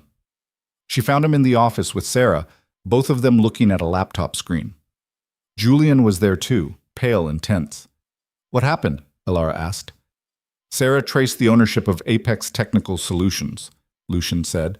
It took some work, but she tracked it through 3 shell companies and 2 offshore accounts. And? The ultimate owner is Diana Marrow, my mother. The words didn't make sense at first. Diana barely involved herself in company operations. She focused on charity work and social connections, leaving business to Malcolm and Lucien. The idea that she was running a criminal enterprise using company resources seemed absurd. There has to be a mistake, Julian said. Mother doesn't even understand half the company's operations. How could she be orchestrating something this sophisticated? Unless she's been hiding her understanding for years, Sarah said, or unless she has a partner who handles the technical aspects while she provides access and cover. Alara thought about Diana. Elegant, controlled, always impeccably appropriate. She'd seemed like the perfect society wife, supporting her husband's empire without needing to understand the mechanics. But what if that had been calculated performance? What if Diana had been playing a role while building something in the shadows? We need to confront her, Julian said. No, Lucien and Sarah said simultaneously. If we confront her without proof, she destroys evidence and we lose everything, Lucien continued. We need to understand the full scope of what she's doing before we make any moves. Then what do we do? Alara asked. Sarah pulled up a map showing all the riverside properties. We set a trap. We use the buildings themselves to draw out whoever's been accessing them. If Diana's involved, she'll need to respond, and when she does, we'll have proof. How? Julian asked. We stage a scenario that looks like we're about to demolish one of the secured buildings. We send out official notices, hire a demolition crew, make it look completely legitimate. If there's something valuable in those secured rooms, Diana or her associates will need to move it before the demolition happens. And we'll be watching, Lucien finished. Exactly. We document who accesses the property, what they remove, where they take it. Then we have concrete evidence connecting Diana to the illegal operation. It was smart, but it was also dangerous. If Diana realized what they were doing, she could eliminate evidence, or, worse, eliminate the people investigating her. There's something else, Sarah said. I've been reviewing the timeline of Julian's accident and the threatening message Alara received. Both happened within hours of you three meeting in Lucien's office, which means someone's monitoring your movements closely, either through direct surveillance or through access to your communications. The implication was clear. Someone in their immediate circle was feeding information to Diana. The leak could be anyone, staff, security, even family. We keep this plan between the four of us, Lucien said. No one else knows. We use separate devices to communicate. We don't discuss it in any location that might be monitored, and we assume everything we do is being watched until we identify the leak. They spent the next hour planning the operation. Sarah would arrange the demolition crew and permits. Lucien would send the official notices to all relevant parties. Julian would leak information suggesting they'd found nothing useful in their investigation and were moving forward with standard development plans. And Alara would prepare architectural assessments that recommended demolition for the building they were using as bait. Which property are we using? Alara asked. The one you visited first, Lucien said. The one with the most recent construction and the most severe structural damage. It's the most credible demolition target, and it's where you encountered people accessing the property. If there's something valuable there, they'll need to protect it. The plan was set for 48 hours from now. Enough time to make the demolition look legitimate, not so much time that Diana could relocate everything without being observed. Alara returned to her work, preparing the architectural assessment that would justify demolition. She documented every structural weakness, every code violation, every reason the building was unsafe and needed to come down immediately. The work was familiar and grounding, and she lost herself in the technical details until evening. She was reviewing her final draft when her phone rang. Violet's name appeared on the screen. Alara hadn't spoken to her sister since the engagement party. She'd deleted every message, ignored every call, built a wall of silence between them. But now, looking at Violet's name, she felt something shift. Curiosity, maybe, or the need for some kind of closure. She answered, Alara. Violet's voice was rough, like she'd been crying. Thank you for picking up. I wasn't sure you would. I'm not sure why I did. I need to tell you something. About Julian, about what happened, about... There's something you need to know. If this is an apology, I'm not interested. It's not an apology, or it is, but that's not why I'm calling. Alara, I think I made a terrible mistake, and I think you might be in danger because of it. Alara felt ice slide down her spine. What are you talking about? I can't explain over the phone. Can we meet? Somewhere private, somewhere no one will see us?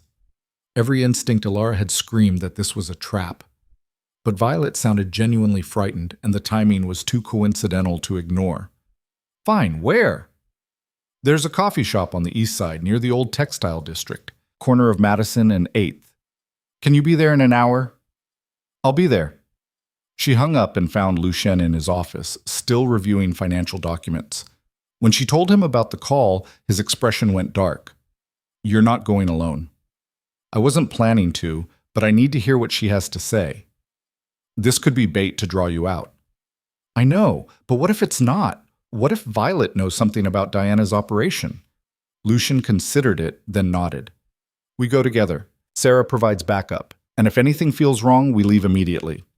They arrived at the coffee shop 30 minutes early, with Sarah's team already positioned at strategic locations around the block. The shop was small and mostly empty, exactly the kind of place people went when they didn't want to be seen. Violet arrived exactly on time, looking nothing like the polished, confident woman Ilara remembered. She was pale, her eyes red from crying, her hands shaking as she ordered coffee she didn't drink. Thank you for coming, Violet said when they sat down. She looked at Lucien. Both of you. You said Ilara might be in danger, Lucien said. Explain. Violet took a shaky breath. Julian and I, it wasn't just an affair. We were working together on something.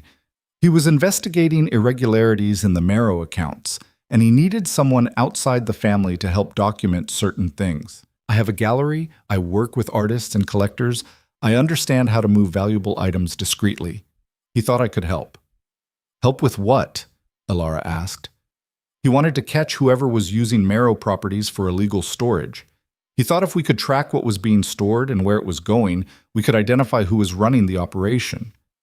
But the more we investigated, the more dangerous it became. And then he realized someone in his own family was involved. Diana, Lucien said. Violet's eyes went wide. You know? We figured it out. What we don't know is what she's storing in those buildings. Art, Violet said quietly. Stolen art. Pieces from museum thefts, private collections, archaeological sites.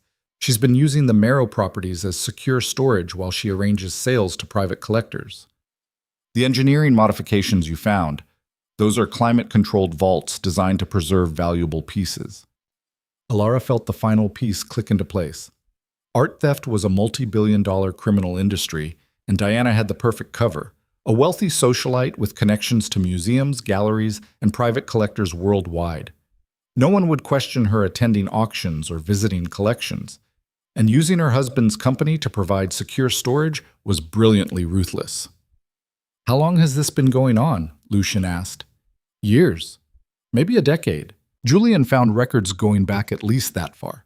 Diana's been building this operation slowly, carefully, using the Marrow name as cover while running a parallel criminal enterprise. And the affair? Ilara asked. Was that part of the investigation too? Violet met her eyes, and Ilara saw genuine pain there. No, that was real. I'm sorry, Ilara. I know how that sounds after everything else, but what happened between Julian and me, that wasn't calculated. It just happened, and it was selfish, and I hurt you terribly, but my feelings for him were real. Ilara didn't know how to process that. She'd spent weeks thinking Violet had betrayed her carelessly, but the truth was somehow worse. Violet had fallen in love with Julian while helping him investigate crimes, and the betrayal had been collateral damage to something more complicated than simple selfishness. Why are you telling us this now? Lucien asked. Because Diana knows. She found out Julian was investigating her, and that's why someone tried to run him off the road. And now she knows you're all working together, which means you're all targets.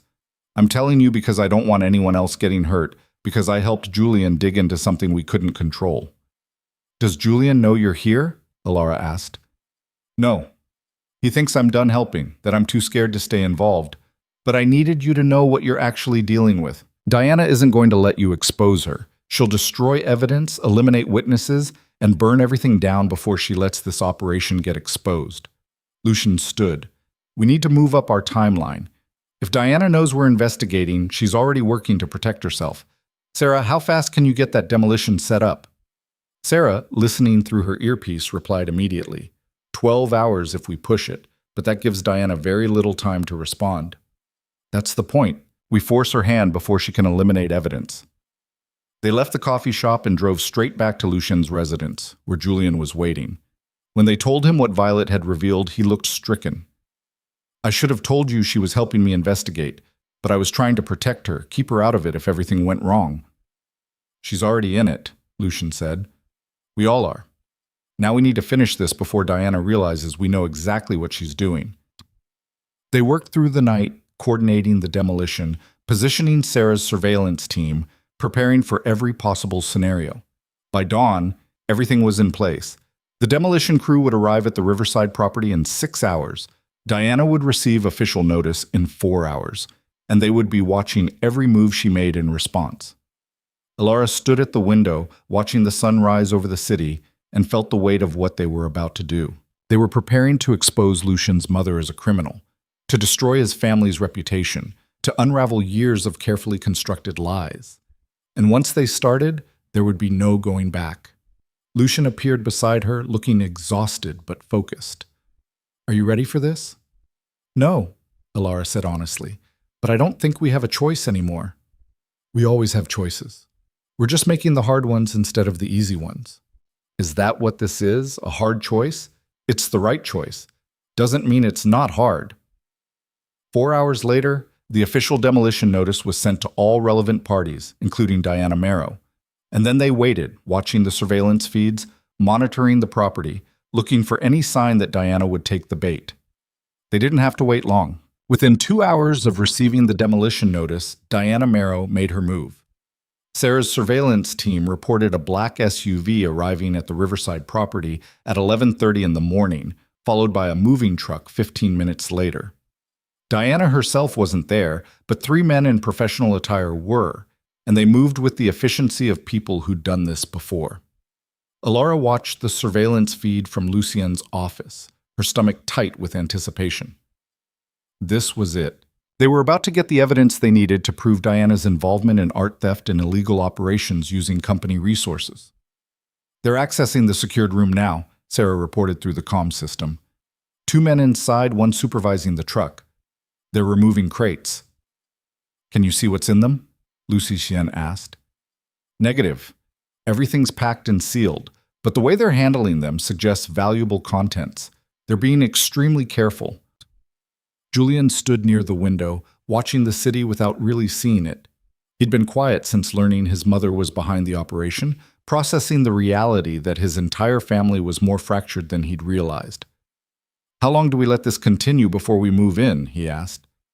Until they've removed everything and we can document where they're taking it, Lucien said. We need the full chain of custody to make the charges stick.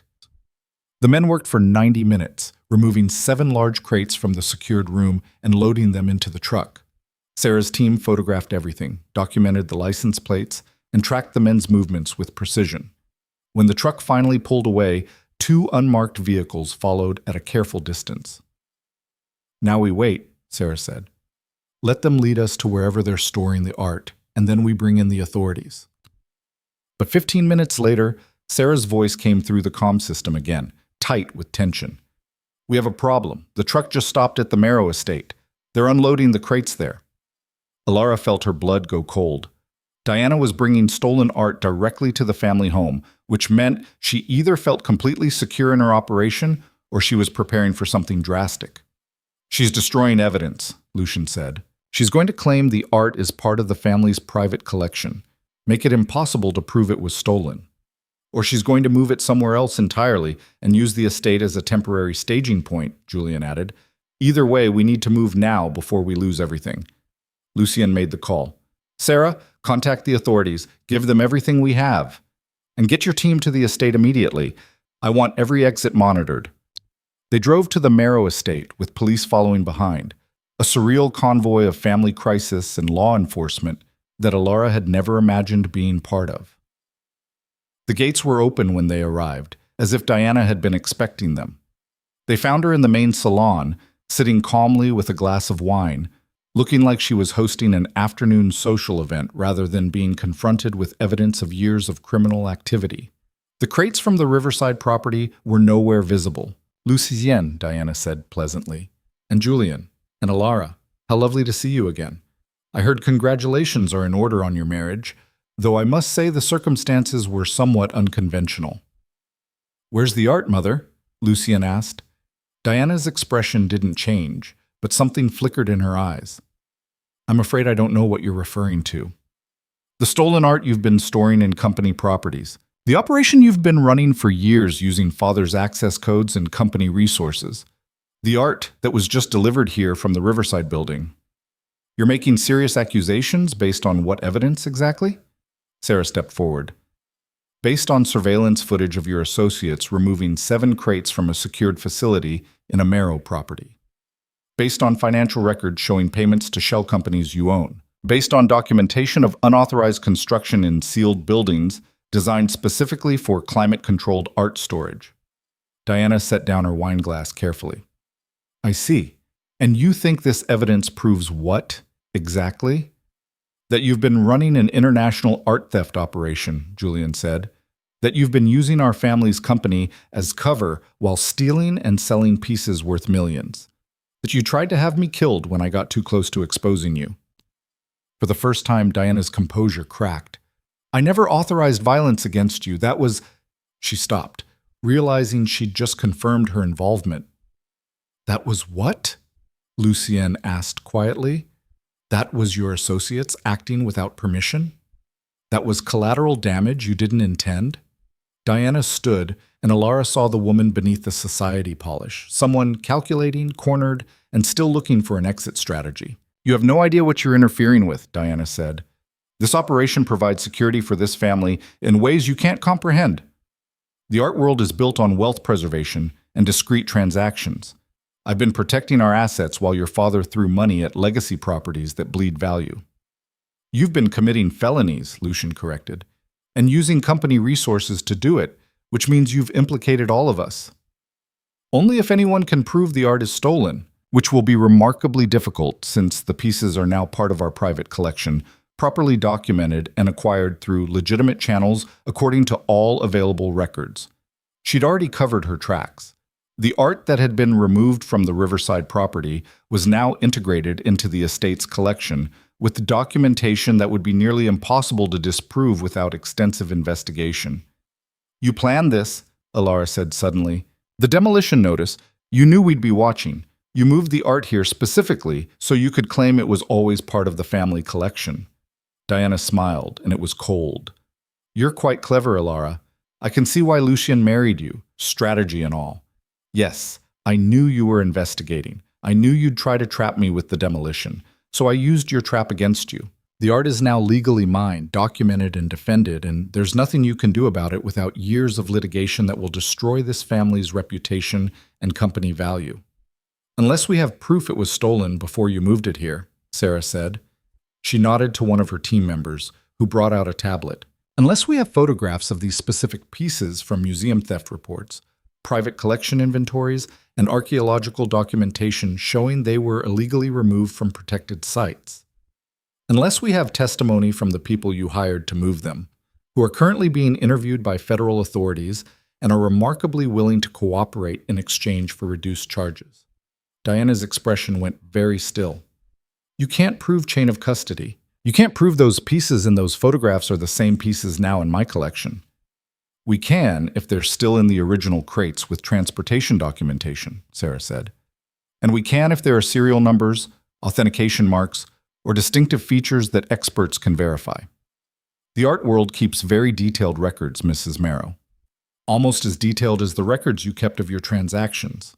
The silence that followed was absolute. Diana looked between them, and Alara watched her calculate whether she could still talk her way out of this or if she'd finally been cornered completely. "Where's Malcolm?" Diana asked quietly. "At his club," Lucien said, "where I told him to stay until this was resolved. He doesn't need to see this." "How considerate of you to protect him from watching his family implode." "I'm protecting him from being implicated in your crimes. He had nothing to do with this operation." "Didn't he?" Diana's smile was bitter now. "Your father has always been remarkably good at not seeing what he doesn't want to see. You think he didn't notice the unauthorized access, the irregular accounts, the convenient way properties became available for my use? He knew, Lucien. He just chose not to ask questions because the money was good, and it kept me occupied with something other than his inadequacies. Julian looked stricken. That's not true. Father would never condone theft. Your father condones whatever serves his interests, just like both of you do, just like Alara did when she married Lucien to avoid humiliation. We're all calculating people making strategic choices. I just happen to be better at it than you gave me credit for. Police officers entered the salon then, and Diana's opportunity for exit strategies evaporated. Sarah directed them to the crates, which had been moved to a climate-controlled storage area in the estate's lower level. Art theft investigators would need to verify the pieces, but the evidence was substantial and damning. Diana Merrow, one of the officers, said, "You're under arrest for theft, conspiracy to commit fraud, and illegal transportation of stolen property. You have the right to remain silent." Diana held up one hand. "I know my rights, and I know my attorney's number. This conversation is over." They took her out in handcuffs, and Alara watched Lucien's face remain carefully neutral throughout the entire process. Only when his mother was gone did something crack in his expression. Not grief exactly, but a kind of exhausted recognition that his family would never be the same. Julian left without saying anything, unable to process what had just happened. That left Alara and Lucien standing in the salon while investigators cataloged evidence and police secured the premises. "I should feel something," Lucien said finally. "Satisfaction that we caught her. Anger that she did this. Something. But all I feel is tired." Alara moved closer to him. "You just arrested your mother. I think tired is the least complicated emotion you're entitled to. She was right about one thing. We're all calculating people making strategic choices. I married you strategically. You married me for revenge. We've both been operating from self-interest this entire time. Is that what you think we've been doing? Isn't it?" Alara thought about the last 2 weeks, the investigation, the danger, the gradual shift from strategic alliance to something more complicated and real. She thought about Lucien's worry when she'd gone into that first building alone, about the way he'd included her in the investigation despite it being safer to push her away, about the exhaustion in his voice right now that suggested he was finally letting her see beneath the control. "Maybe that's how it started," she said, "but I don't think that's where we are anymore. Where are we then?" "I don't know. But I know I didn't investigate criminal operations and risk my safety because of strategic calculations. I did it because your problems became my problems, and I cared about protecting what we were building together. Even if I wasn't ready to admit that until now." Lucien looked at her for a long moment, and something in his expression shifted. "I told myself I was protecting a business asset when I pulled you from the investigation, that I was mitigating risks and protecting company interests. But Catherine was right. I was just scared something would happen to you, and I didn't know how to process that without turning it into strategy. So we're both terrible at acknowledging when something matters beyond calculations." Apparently so. They stood there in the wreckage of his family's scandal, and Alara felt the careful walls they'd both maintained finally collapse completely.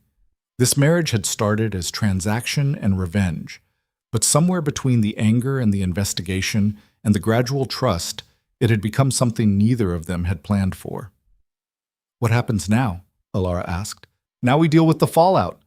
Diana will be prosecuted, the company will take a reputation hit, and the family will fracture in ways that probably can't be repaired. Malcolm will have to answer questions about what he knew and when. Julian will have to decide whether he can forgive himself for not seeing this sooner.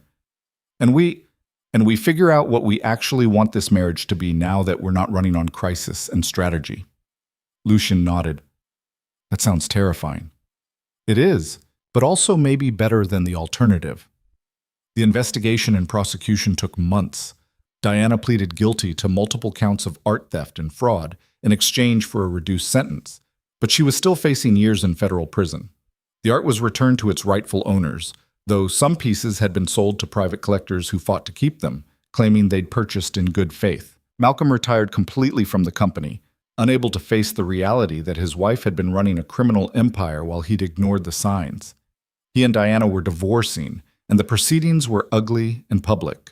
The Merrow name took a hit, but Lucien managed the crisis with the same calculated precision he applied to everything else, and eventually the company stabilized. Julian took a position at a smaller firm, wanting distance from the family drama. He and Violet were still together, navigating their own complicated path forward. Alara had forgiven neither of them completely, but she'd reached a kind of acceptance that what had happened between them was real, even if it had started in betrayal. Through all of it, Alara and Lucien learned how to be married for real instead of strategically. It wasn't smooth or perfect. Lucien still retreated into control when he was overwhelmed, and Alara still calculated options instead of admitting vulnerability. But they were learning, slowly and imperfectly, how to let each other in. 6 months after Diana's arrest, Alara finished the final documentation on the Riverside project. The historically significant buildings were being restored with proper funding and expert consultation. Her name was on the project as lead preservation architect, and the work was getting recognition in professional journals. She was reviewing the final plans when Lucien came into her office. She'd claimed one of the rooms in his residence and turned it into proper workspace, carrying 2 glasses of wine. "I have news," he said. "Good news or complicated news?" "Both." The board approved the foundation. They'd been planning it for months, a foundation dedicated to arts education and cultural preservation, funded partially by the recovered stolen art that couldn't be returned to original owners. It was Alara's idea, a way to take something criminal and transform it into something that actually helped people. "That's good news," Alara said. "What's the complicated part?" "The board wants you to run it. Full oversight, strategic direction, everything. It would mean stepping back from some of your architectural projects." Alara had expected the offer, but hearing it made real was different. This was a chance to build something meaningful, to use her strategic thinking and architectural knowledge in service of something bigger than individual projects. "What do you think I should do?" she asked. "I think you should make the choice that serves what you actually want, not what you think you should want, or what fits some strategic plan." "And what if I don't know what I actually want?" "Then we figure it out together. That's what partners do." Partners. Not strategic allies or convenient marriages or calculated arrangements. Partners who chose each other deliberately and built something real from the wreckage of their original plans. "I'll take the position," Alara said, "on the condition that we establish clear boundaries between foundation work and company operations. I'm not interested in being the CEO's wife who runs a vanity project. If I'm doing this, I'm doing it legitimately. I wouldn't expect anything less. When have you ever done anything that wasn't legitimate and probably over-prepared? I married you with 12 hours of planning. That was neither legitimate nor prepared. Fair point. That was possibly the least calculated decision either of us has ever made. And somehow the best one." Lucien set down his wine glass and moved closer, and Alara recognized the expression on his face, the one that said he was about to be honest in a way that cost him something. "I love you," he said. "I don't know when it happened or how to quantify it in strategic terms, but I love you. And I need you to know that before we go any further with foundations or projects or any other plans. Because I'm not doing any of this for strategy anymore. I'm doing it because building a life with you is what I actually want." Alara felt something unlock in her chest, the last piece of protection she'd been holding on to, the final wall between who she'd been and who she was becoming. "I love you too," she said. "Which is terrifying because I didn't plan for it, and I can't control it, and it makes everything more complicated. But it's also the most honest thing I've felt in years." He kissed her then. And it wasn't strategic or calculated or part of any plan. It was just real and imperfect and exactly what they both needed. 3 years later, Alara stood in front of a room full of donors and board members presenting the foundation's annual report. They'd restored 4 historic properties, funded scholarships for 50 students, and established partnerships with museums and cultural institutions across the country. The foundation was thriving, and her name was associated with meaningful work that actually mattered. Lucien sat in the front row, watching her with the same assessing look he'd had that first night on the terrace when she'd proposed something insane. But now she understood what that look meant. It was how he showed attention and respect, how he indicated someone had his full focus. After the presentation, they drove home together, and Alara felt the satisfaction of work done well settle over her. She'd built something that mattered. She'd taken the chaos of her broken engagement and Diana's criminal operation and transformed it into opportunities for people who needed them. "You were brilliant tonight," Lucien said. I was adequately prepared and reasonably articulate. You were brilliant. Stop deflecting compliments. Fine. I was brilliant. Happy? Very. They pulled up to the house. Alara had stopped calling it Lucien's residence and started calling it home sometime in the second year of their marriage. Inside, evidence of their actual life together had accumulated. Her architectural drawings scattered across the dining table, his financial reports stacked on the kitchen counter, photographs from the trip they'd taken to survey restoration sites in Europe. I have something for you, Lucien said, pulling a folder from his briefcase. Alara opened it and found property documents for a building in the Arts District, a beautiful early 20th century structure that had been on her list of dream restoration projects for years. You bought this? She asked. The foundation bought it, but I may have influenced the decision by pointing out that the lead architect has been obsessing over this building since before we got married. This is manipulation. This is strategy in service of making you happy. There's a difference. Alara looked at the documents, then at Lucien, then back at the documents. This building represented everything she'd wanted professionally, a chance to restore something meaningful, to bring her expertise to a project that mattered, to leave a legacy beyond just strategic partnerships and calculated decisions. Thank you, she said quietly. You're welcome. Though I should mention there's a condition. Of course there is. What condition? The restoration has to include accessible studio space for local artists. The foundation board was very specific about that requirement. Let me guess. You were very specific about that requirement. I may have suggested it strongly. Alara smiled, recognizing the pattern. Lucien was still strategic and calculating, but now those qualities served partnership instead of just self-interest. He'd learned to use his considerable talents to build something together instead of just protecting himself. I can work with that condition, she said. Good, because I have another one. How many conditions are there? Just one more. The dedication plaque has to include both our names, not because I'm your husband or because I funded the project, but because we're partners in this, in all of this. Partners. The word that had come to define their marriage more than any strategic calculation ever could. They'd started as transaction and revenge, but they'd built something real from that foundation, messy and imperfect and more honest than anything either of them had planned for. Deal, Alara said.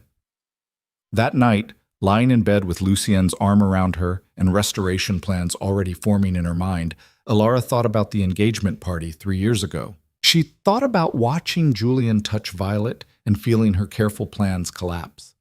She thought about walking up to Lucien on that terrace and proposing something desperate and strategic. If someone had told her then that she'd end up here, genuinely married to Lucien, running a foundation she cared about, building a life that mattered, she would have thought they were delusional.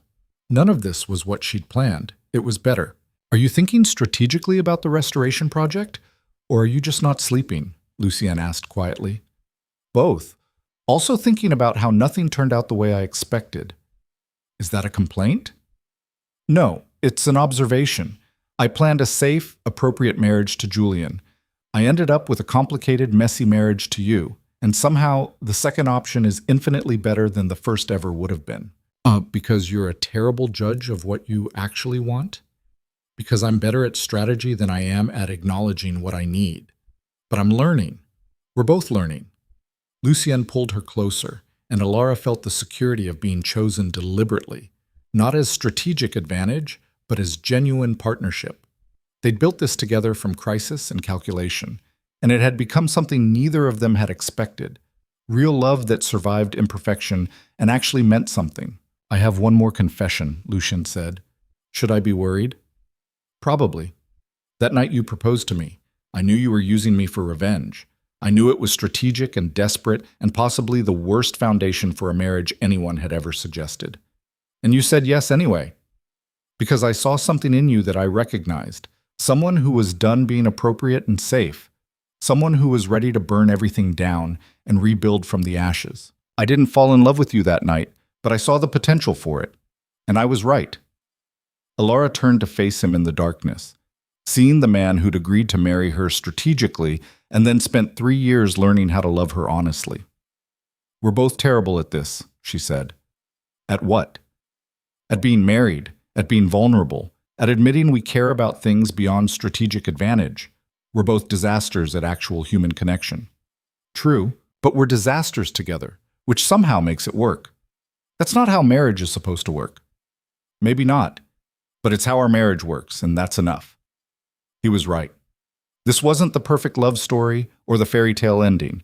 This was two calculating, strategic people who'd chosen each other in anger and desperation, then done the hard work of transforming that choice into something real. It was messy and imperfect and more honest than anything either of them had experienced before. And it was theirs. Alara kissed him, feeling gratitude for the chaos that had brought them together and the work they'd done to build something meaningful from it. She'd started as the practical choice, the appropriate option, the woman who did everything right and got betrayed anyway. She'd ended up as someone who took risks, made hard choices, and built a life that actually mattered, not because she'd planned it perfectly, but because she'd been willing to rebuild when everything fell apart. "I love you," she said. "I know. I'm strategically irresistible. You're strategically insufferable, but yes, also irresistible." They fell asleep like that, wrapped around each other in the home they'd built together, with restoration plans and foundation reports waiting for morning and a future that belonged entirely to them. It wasn't the ending Alara had planned 3 years ago, but it was infinitely better, real and honest and built on partnership instead of just calculation. And in the quiet aftermath of scandal and investigation and gradual healing, they'd created something neither of them had known they needed. A marriage that wasn't about being appropriate or strategic or safe, but about choosing each other deliberately every single day and building a life that mattered to them both.